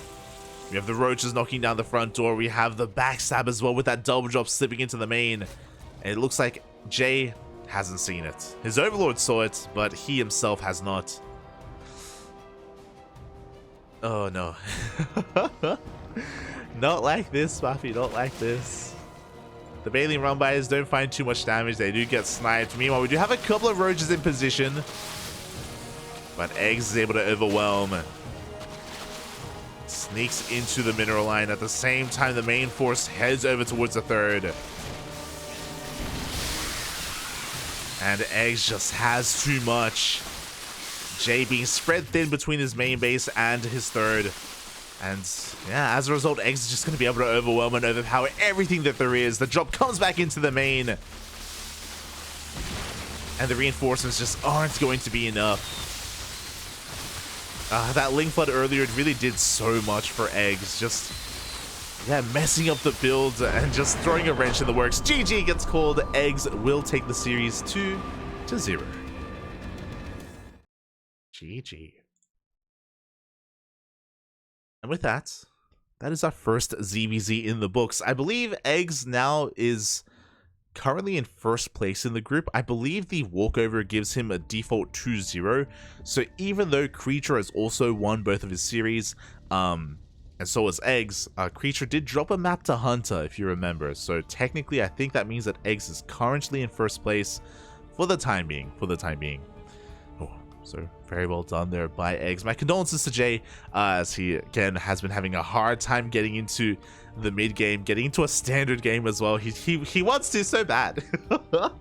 Against Creature, against eGGz, he wants to play some StarCraft. Alas, he has been denied time and time again, and we'll see if he has better luck here, because our next series is upon us. Our second ZVZ of the evening. It is going to be Hunta versus Jay. Let's go, Poppy. Let's go. I am really curious. Again, these two players are more up-and-comers in the NA region, and now they're going to be facing off against each other. How will they compare? Who is better than the other? I personally don't really know. We're here to find out. As spawning in the top right-hand corner of Royal Blood, we have the Canadian Zerg player representing Team SC Swarm. It is Jay. And spawning in the bottom left-hand corner, we have his opponent. We have the American Zerg player representing Root Gaming. It is Hunta.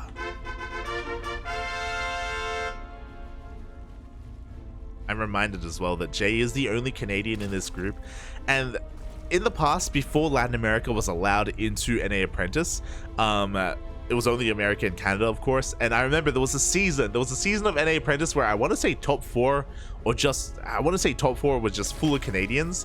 And after we casted the final American player getting eliminated, Yaku did a celebration where he actually he didn't chug an entire bottle of maple syrup, but you know, he had a good he had a good swig, you know. Oh my god. He posted on social media a lovely photo, a lovely selfie with a bandana as well. Oh my, that was great. He has an American flag bandana that he was wearing for the NA Apprentice cast, and he threw it in the trash when the last American player got eliminated. It was crazy. Good times, good times. Oh god. Last, of course, now Jay representing Canada. The nation of Canada as best he can. Ooh. Years gone by. Canadians have done well for themselves here, but yeah, we'll see. We'll see what he can do for himself. Hatch gas pool all around. No one's going for any kind of crazy gasless opener. Love to see it. Things are looking far more standard here.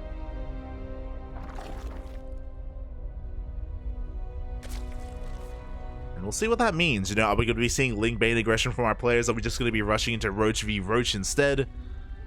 I'm hoping for the former. I'm hoping for Ling Bane, but we'll see. We shall see how full NA we go. For the time being, Ling's going to be sent out here for Jay just to gather some scouting information. Should be seeing some third bases thrown down momentarily as well. There we go, third base on the way for Hunta. Likewise, same for Jay. So this is the first time today that we're seeing both Zerg players just go for standard openers. Like, eGGz was far more chaotic in the last series. Here, both Hunta and Jay, they have a gentleman's agreement. Yeah, we'll play standard, Papi. It's okay, it's okay. I'll take care. Oh, let's go. Bailing's being thrown down at reasonable times as well. Everything looking very meta.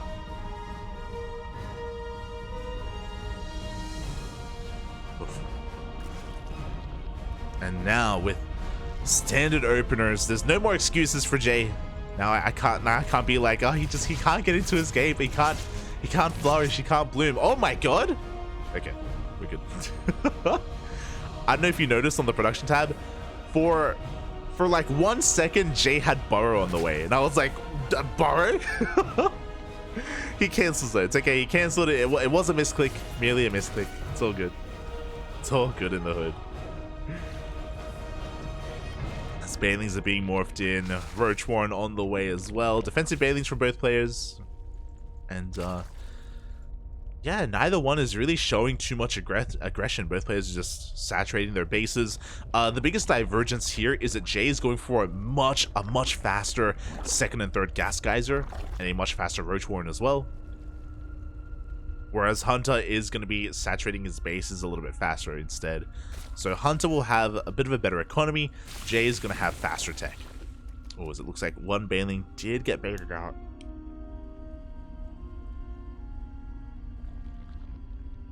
Opponent. Both players just going to be droning on up, and this is a little bit old school here. We got +1 carapace on the way for Jay. Ling Roach with +1 carapace. This was all the craze last year. Oh my, another Baneling does go down. Not the best control here from Jay. Very efficient trades from Hunta, but Jay's going to be cutting workers early on. He's going to be going for Roaches and Lings. Now the goal here is with Roach Ling. The goal of +1 carapace, I should say, is that it nullifies the potency of these Banelings. These Banelings usually are so good defensively against this kind of build, because the Banelings zone away or completely annihilate the flood of Lings that we're going to be seeing with this. But with +1 carapace, that changes that dynamic, and it does mean that these Lings can tank a Baneling hit. As again, we are cutting workers here at 43. We're making nothing but Roaches, and soon nothing but Lings as well. Meanwhile, Hunta is none the wiser. He's just been droning, saturating his bases, a little bit too greedy, I would say, to take his gases at his third base, his fourth and fifth gas, without getting confirmation of the saturation at the third of Jay. This is very greedy from Hunta, and he may just be punished for that greed. The Roaches are waddling across the map as we speak. There's no lair, there's no Roach speed, there is nothing behind this. Jay being pretty all in. We'll see if Hunta can defend. We've got 21 Roaches to the 7 of Hunta, and this may be over before it really began. Jay finally able to be the aggressor at some point in today's broadcast. Meanwhile, as we get into this, a massive shout out to Saver in the chat. Thank you so much for the raid. Hope you had a great stream. Hope you had a great ladder session as the Roaches have arrived. +1 carapace does kick in. Now, as time goes on, Hunta, he is mustering up a larger army. The longer this goes on, the better it will be for Hunta. He is dragging the army over towards the third base. The Roaches here of Jay, they're being split up. Do you see the Roach count evening up at least a little bit, but no, there's still just far too much here for Jay. He's busting into the third base again. Hunta being far too greedy. He's up 20 drones, up 20 workers compared to Jay. He never checked. He never saw the third base. He never saw the saturation. Oof. Was caught with his pants down. And Jay is looking to deal some critical damage. Hunta just lost a wave of drones, and yeah, Lings continue to flood across the map. This third base is going to be going down. Not just the third, but Jay is going to be looking to break the natural as well.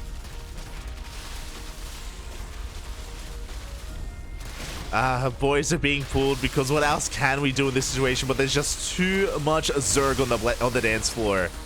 Too many Lings, too many Roaches. The wall's on a wall, and the Lings do flood into the natural. Hunta even had a fourth base on the way? No shot. Oh my god.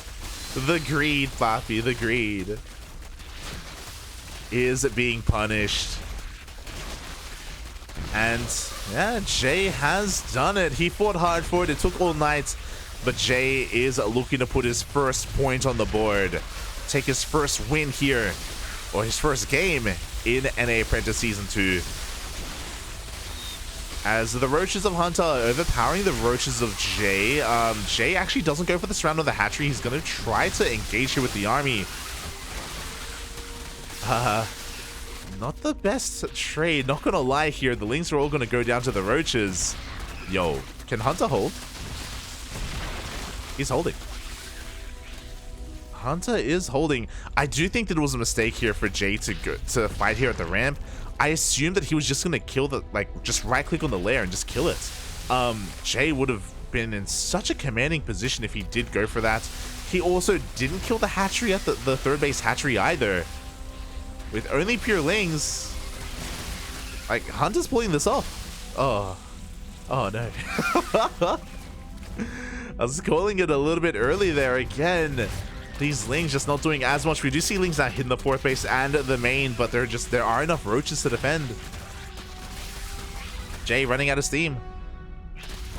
It looked like he had almost done it. Not gonna lie, he had almost done it, almost pulled it off. Shout out to Hunter though for actually being as tenacious as he was. Oh god. Ooh.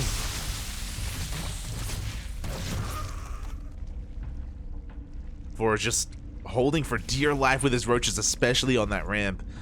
And now he's going for a counterattack. Now Jay is in some trouble. Ooh.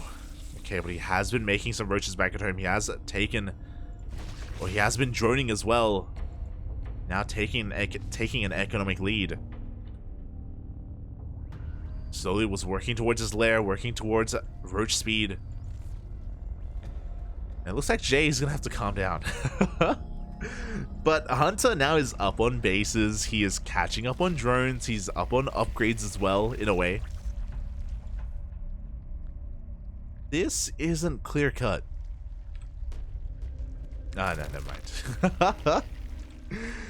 We have 38 more Roaches here for Jay. It looks like his economic advantage was still good enough to amass a massive amount of Roaches.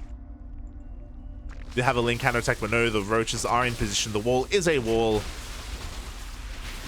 And Jay should be able to break on through. This is a bit of an anti-timing. We are mere seconds away from +1 range and Roach speed from finishing. Jay pushing in a little bit prematurely. There we go. The upgrades are kicking in. Jay, after doing all that damage, still has a lead.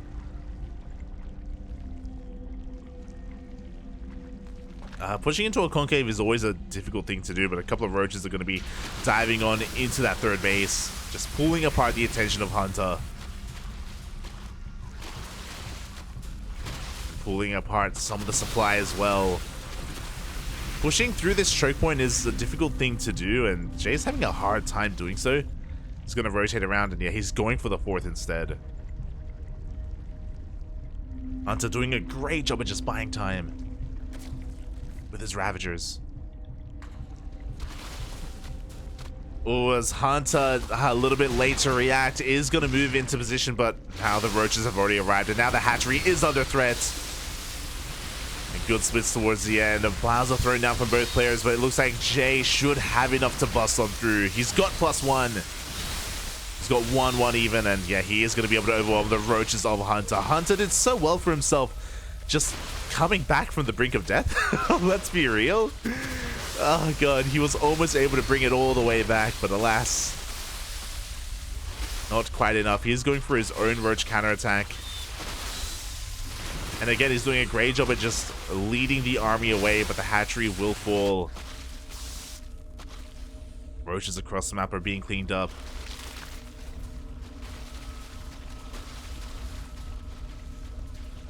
And yeah, I don't know how Hunta can really come back from this. Not after losing his bases, not after losing his army. Jay even working on +2 carapace, which isn't, which is a little bit odd. I think that's another misclick. I don't think that's too intentional, but GG gets called, and Jay will take game number 1. Oh, GG. Oh, that was a stressful one. That was a little bit stressful. Hunta almost coming back in this game. Almost. But was not quite enough. Oh. And with that, yeah, Jay is going to be taking a lead here, and is going to be 1 game away from taking his first series as well. To be fair, both Jay and Hunta are at the bottom of this bracket. Neither one has taken a game so far. This is really a series to determine who's going to be coming out at the bottom of the group and who will be placed just above them? We'll find out as we're going to be getting to game number 2. It's going to be taking place on NA Humanity. Oh my god. Okay. I'm ready for it.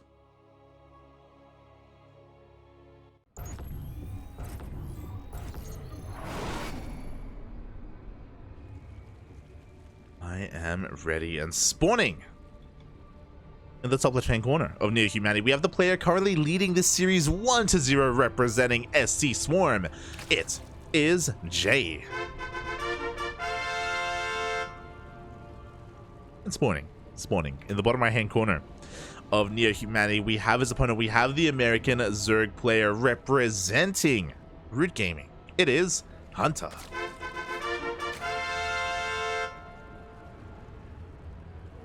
No 12 pool from either player.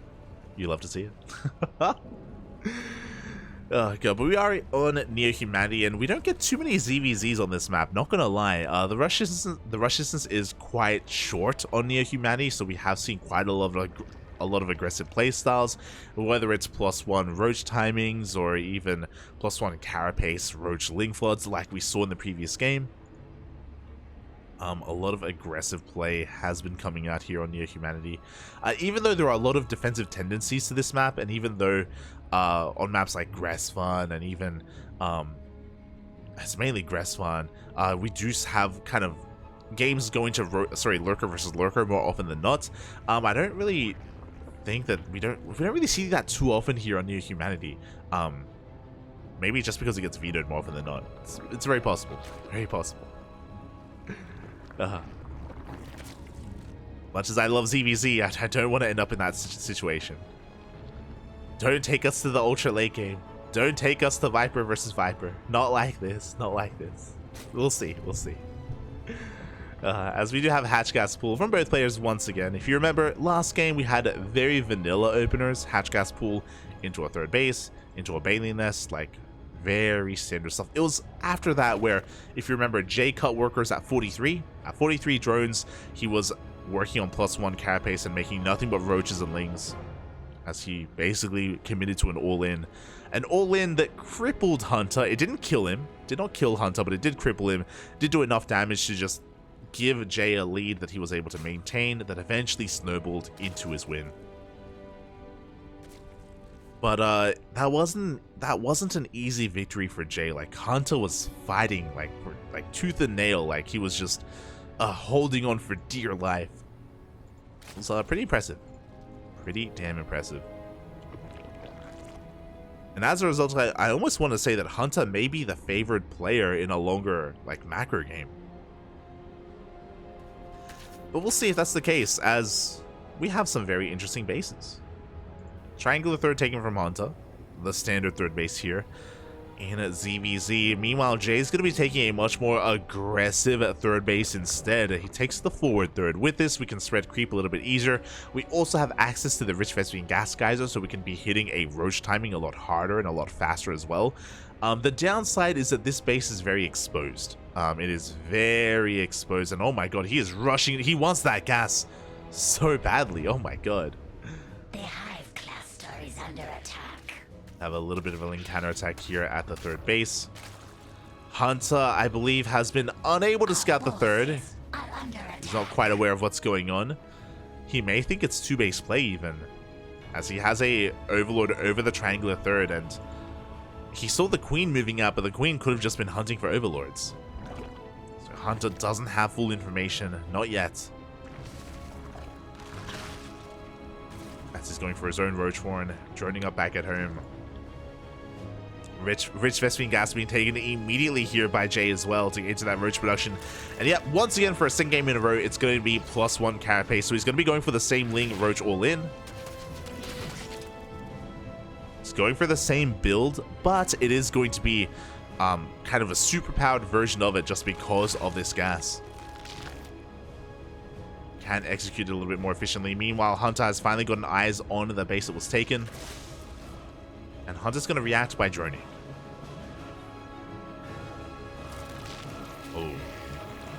Bailing run by being set up as well. This is, again, just because of how exposed this space is, we can have run bys from the left, from the right. Very little time to react. We have those lings on the right-hand side. Jay, oh, once again, not the first time, but Jay not too attentive with his own banelings. As they're going to be waddling on in a reaction. Ooh. As we do trade it 2 banelings for the 1 of Jay. A good trade for Jay as he keeps his gas mining drones alive. As Hunta is going to be the first here to cut workers. He's going to be cutting workers at 43. He's going to be amassing... Oh, no, he's going to... Never mind. He's going to be just making a handful of roaches before continuing drone production.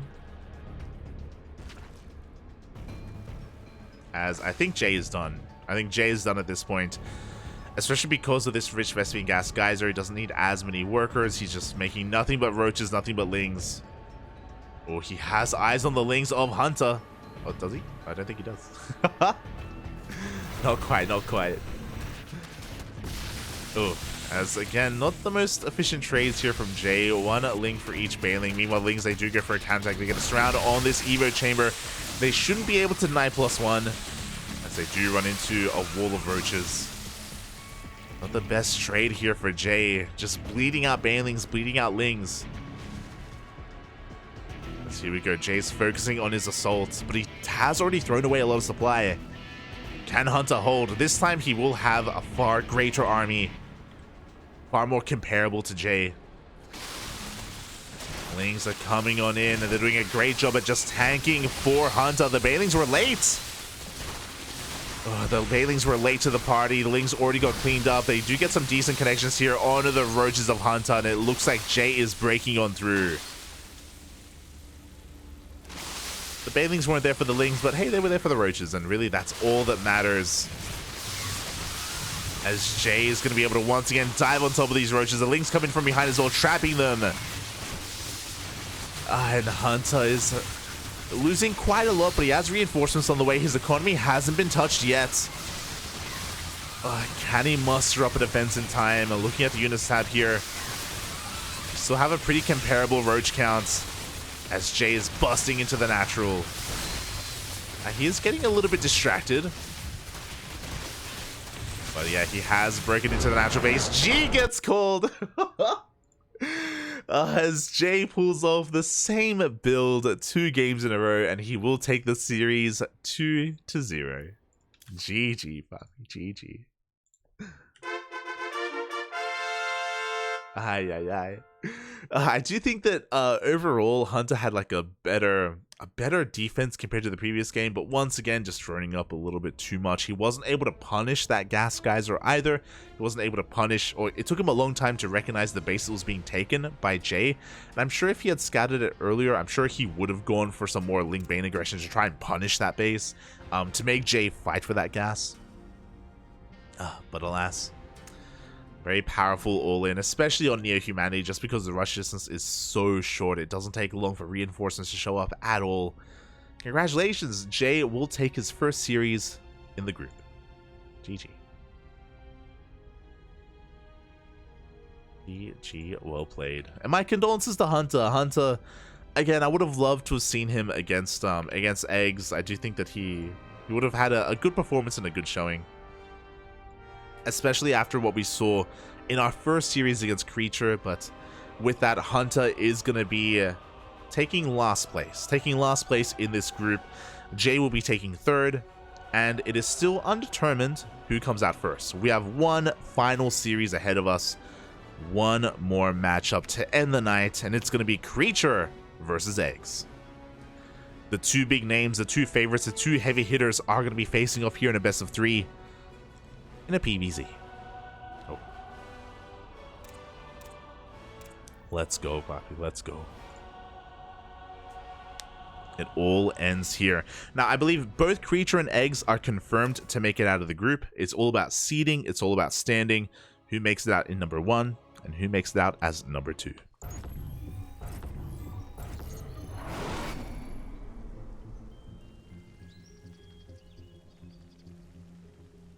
Spawning in the bottom left-hand corner, we have we have the Colombian Zerg player representing the Platinum Heroes. It is eGGz.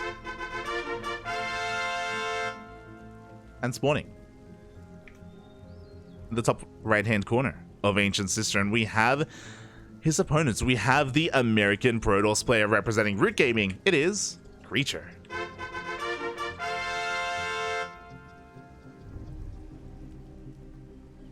Catching up. Thank you so much for the raid as well, Demon Numb Camo. It's quite an array of letters. Oh god, but thank you so much for the raid. I appreciate it. Hope you had a great stream. Hope you had a great ladder session, and welcome to the final series of this group to our PvZ. And we've seen a lot from Creature tonight. We've seen him in some very, very dynamic matches. Again, I feel like so far the highlight of the night was the first series, was Creature versus Hunta. It was wild. It ended in a base trade. It went down to the wire. It was very close. And because that series was close, I would say that coming into this, eGGz is probably the favorite. I would say that eGGz is, eGGz is coming in here as a pretty dominant force, not just in this group, but in the tournament itself. I believe he is going to be basically the Latin American representative, and we'll see how he can perform against these other NA players like Creature later on down the line, players like Uko, players like Future, Vindicta. How will he perform? We're here to find out. As for the time being, we have a hatch gas pool set up by eGGz, taking his, or forced to take the unnatural natural as well. And Creature, our eyes are on him. If you were here earlier in the day, earlier in the evening, Creature has mixed things up quite a bit. We've been seeing some DT openers, we've been seeing some Glaive Adepts, we've been seeing Sky Toss, and even standard Oracle into +1 Stalker. Like, Creature has been very unpredictable today. And what's scary to me that we haven't seen fail as he's going for the Twilight Council is his DT opener. He did it against Jay, he did it against Hunta.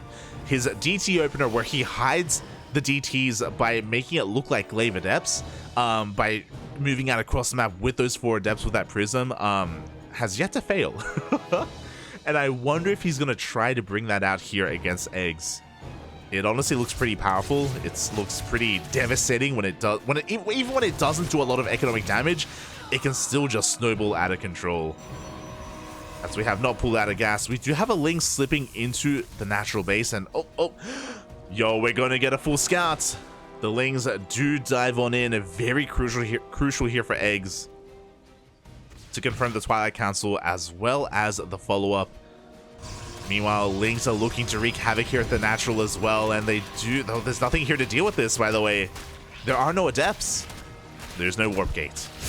Oh, that's a kill, not a cancel on the gateway, and before the game can really get underway, this may end before it really begins. We have Lings flooding across the map. eGGz is just going to be Ling flooding his heart out, looking to end the game. Again, we still don't have Warp Gate. The pylon! The pylon is going to go down, and that may just be it. Yo, I was here for a long game. I was here for a macro game. GG gets called. eGGz will take game number 1 against Creature. Oh, GG. Yo, I was like, I was getting comfy in my chair. You know, I was like, okay, we're gonna get like the mid game. We may even go all the way to the late game. We're gonna see some back and forth. We're gonna be seeing some like Blink Stalkers against Roaches. Nah, mate. The Link Flood is just too powerful, and just like that, eGGz takes a lead in this series. Oh boy. Creature being punished for cutting some corners, being punished for not quite, or for delaying his units initially, and trying to be a little bit too greedy as well. And now we're going to be getting into game number 2, and I wanted a longer game between these two. Like I'm craving for it. I don't know if I'm gonna get that. I don't know if we will, Papi. Aye. Let's go. And spawning in the top left-hand corner of Babylon, we have the American Protoss player, the red Protoss representing Root Gaming. It is Creature.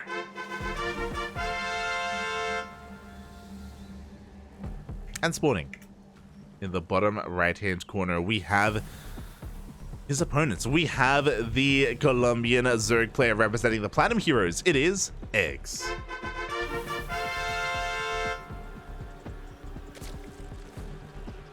Demon him in the chat. Where's Patches and Crackhead? Do I need to send you one? It's okay. I do have Patches and Crackhead. I do have them. They're behind me. They're in the bed, Pappy. They're in the bed. That photo of the plushies was taken in 2020 before those plushies existed. That's why. We did have a pause. But that's why the Terran Marine plushies aren't a part of it, because that was before their time. I said it before, I need an updated photo. I need a nice photo of all the plushies together. That'd be a lot of fun. I'll try and set that up at some point. I'll try my best. I'll like a logo, because even then, I even have the new Infestor plushie, the Overlord plushie. Yeah, we gotta bring them all together. Make it happen. As we're getting into this game, Hatch Gas Pool from eGGz was able to take the natural as well. We love to see it. And this time, are we going to be able to get into our game? That's the question. Show leg plushie. You're an animal. No, clone. We don't have to talk about the door, okay? It's over, Pappy. We're done with the door. The door is done. Don't worry about it. Aye. Shaking my head.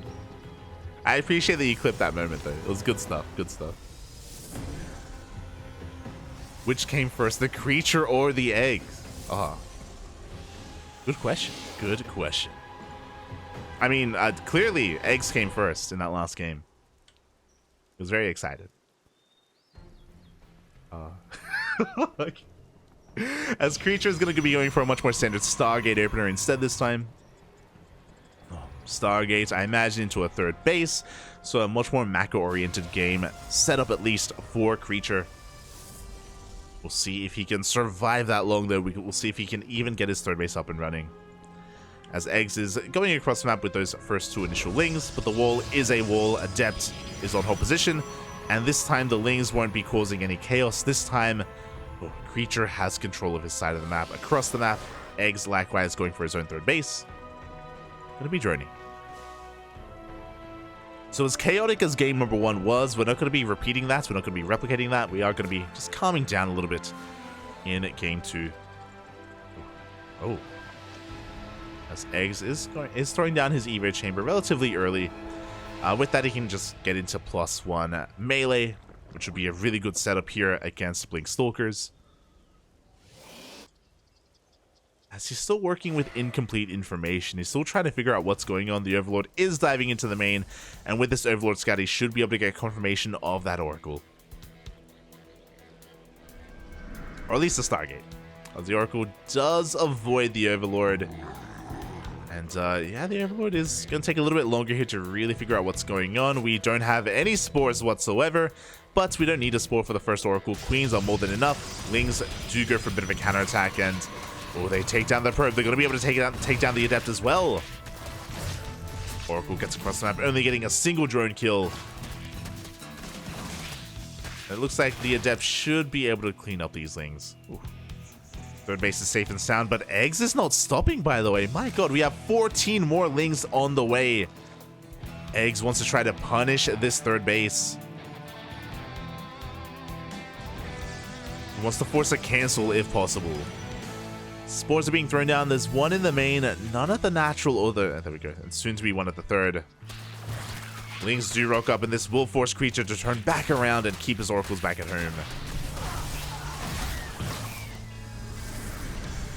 Let's force the activation of the pulsar beam, and this is going to allow eGGz to be a little bit greedier. He can just focus on droning, his queen production. He isn't going to be punished at all. He gets away with skipping a spore here at his natural. As he gets on further into this game. Ooh, an unfortunate supply block. That's 6 Overlords on the way, so up until that point, things were looking really good for eGGz. The supply block is going to slow him down a little bit, but he does eventually break free from that.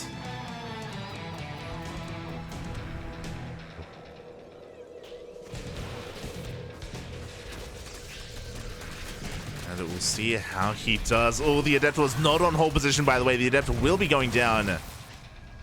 Thankfully, not enough Lings to really punish too hard as eGGz is working towards his lair. Gonna be cutting workers a little bit earlier on. Before working on his fourth base, he's actually making another massive surge of Lings. 18 more Lings. Oh, God. 30 Lings on the way. This is a pretty big investment. This is going to be eating into the drone count of eGGz, and this has to pay for itself. This has to do some counter damage because this is hurting eGGz more than helping him. There's that fourth base on the way. Looks like the Lings aren't going to be able to do too much, but they're going to be at least threatening the third base of Creature. Behind this, we do see eGGz finally droning, working towards his Baneley nest. Roach Warren should be thrown down momentarily as well. As the Lings do go for a bit of a counterattack, but the Oracles were kept back at home.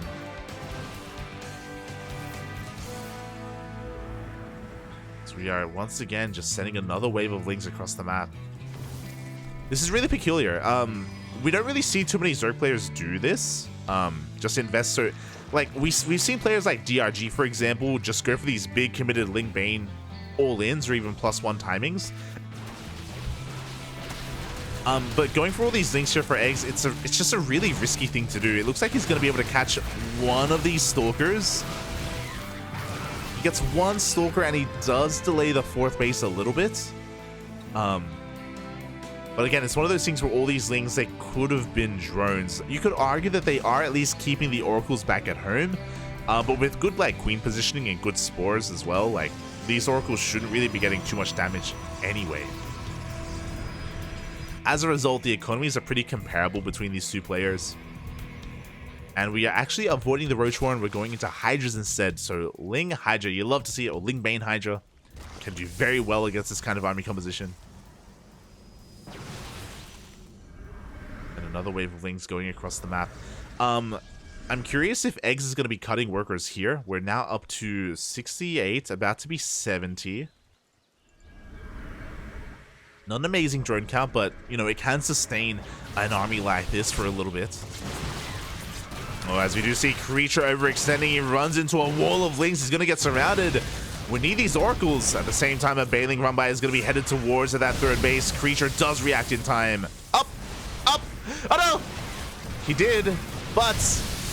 Oh, he does stop running at the wrong moment. The Banelings do crash it in. 15 workers go down, and suddenly this becomes worth it for eGGz. Suddenly, even though he invested so much into these Lings, Creature lost the mineral line, and eGGz is able to take a lead. It was a risky maneuver because initially Creature did react, and he did pull his workers away, but just not far enough away. They were left idle. Oh. And with that damage being done, eGGz is going to be able to potentially snowball out of control. We're going to be able to saturate our fourth base. Lunker Gen is on the way, so Lingbane Hydra into Lunkers is going to be the composition of choice here for eGGz. Against Ground Toss can work wonders, especially when you have a lead like this, especially when the Protoss player is stuck at home. As the creep is getting a little bit out of control. And we have another Baneling run by being sent into that third base. It looks like we have a stasis trap, so the Banelings aren't going to be able to do too much damage. Oh, the Hydras have to be careful not to overextend as well. As we're pushing on forward, we have a couple of Lings to buffer, but again, losing Hydras like this, these are expensive losses. This time eGGz doesn't do any economic damage. Oh, but he does get the ult. He does get the Archon. Said Ultra. Does at least get the Archon, and that kind of makes it worth it. And now the Lurker Den is done. The Lurkers are on the way. No Hive, but to be fair, we don't really need one at this stage. Against this kind of army, Hive Tech isn't required, isn't necessary. Ooh, as eGGz is a little bit supply blocked, unfortunately. That is going to be slowing down his overall Lurker production.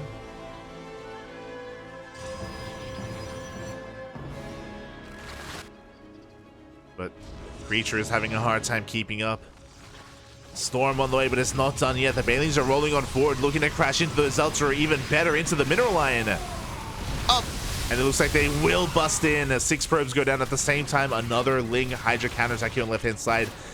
Doesn't find too much damage, but again, he's picking off Stalker after Stalker. Creature's having a very hard time keeping up. He is falling apart at the seams. At the same time, we're going to be taking down the 4th base. The Nexus goes down. The Lurkers are in position. Creature being pulled apart left and right. He does have detection, so he will be able to take down one of these Lurkers, but the damage has been done. 25 workers go down, a base, and a full surround. eGGz wants to end the game here and now. And GG gets called. eGGz will take game number 2 and the series 2-0. I know which button. God damn. Hold on. GG, well played. A very dominant showing there by eGGz. To be fair, a lot of that did come down to that Baneling run-by, if you remember. That Baneling run-by just absolutely crippled the economy of Creature, and from that moment, eGGz did not allow Creature to breathe, did not allow him to get back into that game. Was just, yeah, in a way, choking him out from that moment. And yeah, with that, GG, very well played here. eGGz will take the series 2-0, and eGGz will be coming out first in Group C. Speaking of, we can have a look at the brackets. As we do switch our scenes over, we can see the matchups for the day that we have just wrapped up with.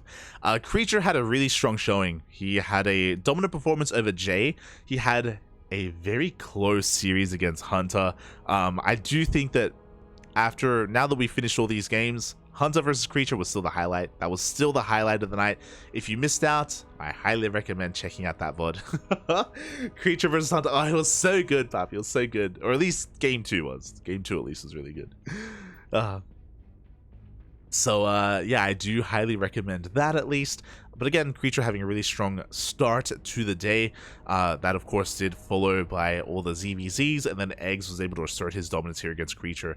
Game 1 ended before it could really begin, with just a Ling Flood getting out of control. Here in Game 2, though, it was eGGz out multitasking Creature. Let's be real. Like, Creature just couldn't keep up, didn't have the attention span to keep up with the counterattacks of eGGz.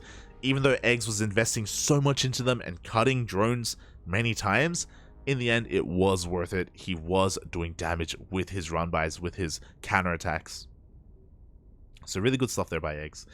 And yeah, in the end, both eGGz and Creature will make it out of Group C. GG. GG. My condolences to Jay and Hunta. They both had some pretty good performances overall. Again, it is a shame that we still had a walkover. It's a shame that we didn't have eGGz versus Hunta. But regardless, they did put on a good showing, and yeah, hope to see more of them in the future as well. Oh, GG. Well played.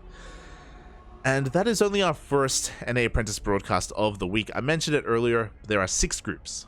6 groups in Group Stage 1. That's a lot of groups, Papi. That's a lot of groups. A lot of matches to be had. Let's see if I can actually show them off a little bit here. We have the technology. One moment. Here we... Bam. Okay. So we do have quite a lot of groups available here. Quite a lot of groups available. 6 groups in total. Can I, like, scroll? Can I...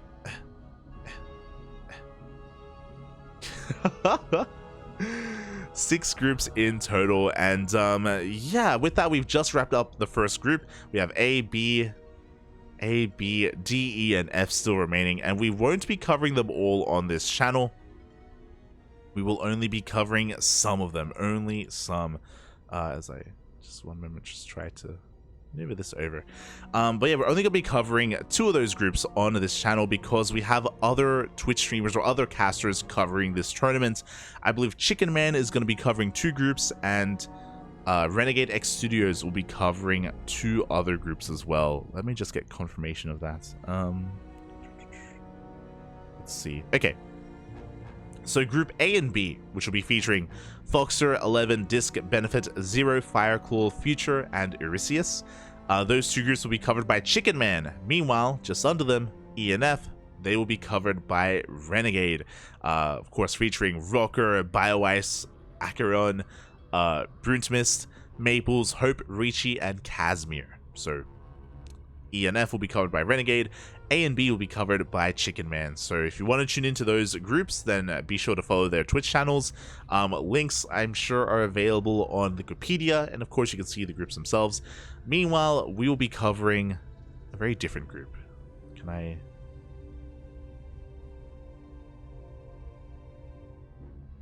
Can't quite interact. But we're going to be covering Group D in a couple of days. In 3 days. 3 days time, we're going to be covering Group D, which will be featuring Tavo, Cognite, Pili Pili, and Disrespect. I don't know if you noticed, but we did cover, or we did pick both groups with Latin American players. You know, we're big fans of eGGz and Tavo here. Tapo, if you will. Tavo, almost a CranKy Duckling. His brother was actually acquired by the CranKy Ducklings instead. Neo, if you remember, Neo. But again, Tavo, near and dear to our hearts, near and dear. So gonna try to be unbiased there, but gonna be covering Group D in 3 days. 3 days. So yeah. If you enjoyed the broadcast, if you want some more America's StarCraft, then be sure to follow us here on the channel, as we will be bringing you as much of it as we can. And this is only Group Stage 1. You could also be thinking to yourself, where are the big names? You know, where are the big boys? I mean, Disc is there, sure, and I guess Future, but where are the others? Well, they're invited. You can see here, seeded from Season 1, Disc, Ruichi, Trigger, Dolan, Future, Vindicta, and Uko. So they have been seeded into the next stage, into Group Stage 2. So they get to wait out Group Stage 1. They can take this moment to rest, to recover, to, you know, watch the stream. And next week, the big names are going to be coming out to go toe-to-toe with the players that make it through Group Stage 1. Oh boy. Aye. Hold on.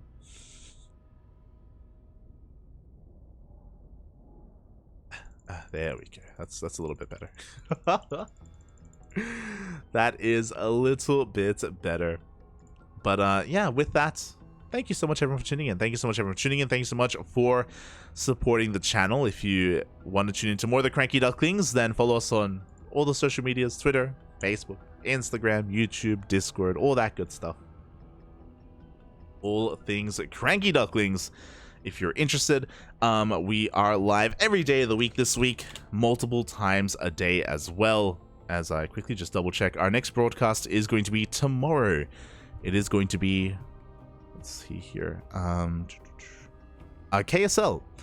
Tomorrow, in just under 24 hours, we're going to be casting KSL, a replay cast. KSL is usually on Saturdays. It's over the weekend, and we were there to cast it live, but my internet was dying. I don't know what happened.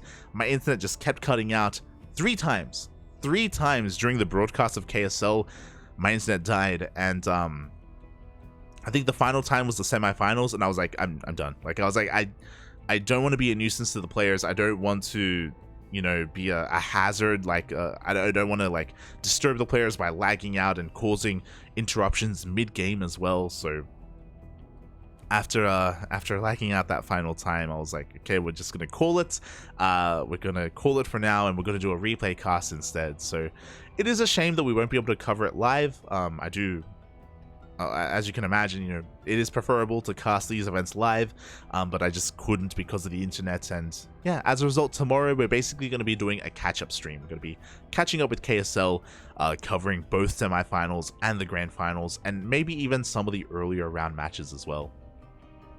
So yeah, we got you covered tomorrow for some Korean StarCraft League, for some Korean StarCraft.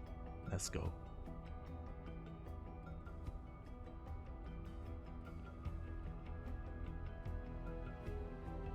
Is the no pants a meme? It is a meme. It is a meme. Aye. Shaking my head. But welcome everyone. Welcome again. If you want to tune into the rest, make sure you follow us. And if you are interested in following some of my own solo content as well, then I do stream whenever I can. Over on my own channel, light in the chat. I do stream whenever I can. Not today, as I was just live. Sorry, I casted twice today. ESL Open Cup Americas and then later NA Apprentice. But I do stream whenever I can over on my own personal channel. Just some cheeky ladder streams, some Zerg ladder gameplay, maybe some Diablo with Asher. You know, nothing too serious. Nothing too serious. So if you're interested, you can follow me there. I might stream tomorrow, maybe. Don't hold me to that. But if you're only interested in casting in like StarCraft competitive play, then follow us here on the CranKy Ducklings. We are live every single day with plenty of StarCraft, whether it's Korean StarCraft, European StarCraft, Oceanic, or even North American as well. We got you covered. We definitely have you covered. There you go. I'm not in Texas. Don't fall for the meme, Poppy. Don't fall for the meme. Oh my god. Ay, ay, ay. King of Texas. True, true. I do reside in the palace, in Texas. I have cowboys. I don't. I've never been to America before. I don't know. What do they have in Texas? I know cowboy hats and Houston. That's all I know, Poppy. That's all I know. It's like next to Mexico as well, so there's a lot of Latin Americans there. That's all I know. That's all I know. Oh god. But yeah, with that, thank you so much for watching. Thanks so much for tuning in. If you want to support another StarCraft streamer, we will give someone a raid. Don't really know who. Actually, you know what? Let's see who's streaming right now. Who is live right now? Who can we send our love to? Duckstep. Who the hell is Duckstep? I'm intrigued. Oh my god. But yeah, apparently Zombie Grub is live right now. I think she's live from Europe. She's been living over with Roddy and all the other guys waiting for Home Story Cup. Home Story Cup is this weekend. If you want to tune into some Premier StarCraft, check out Home Story Cup over the weekend. 3 days, Friday, Saturday, and Sunday. Home Story Cup is the place to be. And with that, thanks for watching, everyone. Thanks for the support. Stick around and support Zombie Grub as well, another fellow caster in the StarCraft scene. Until then, we'll see you guys tomorrow with some KSL. Bye.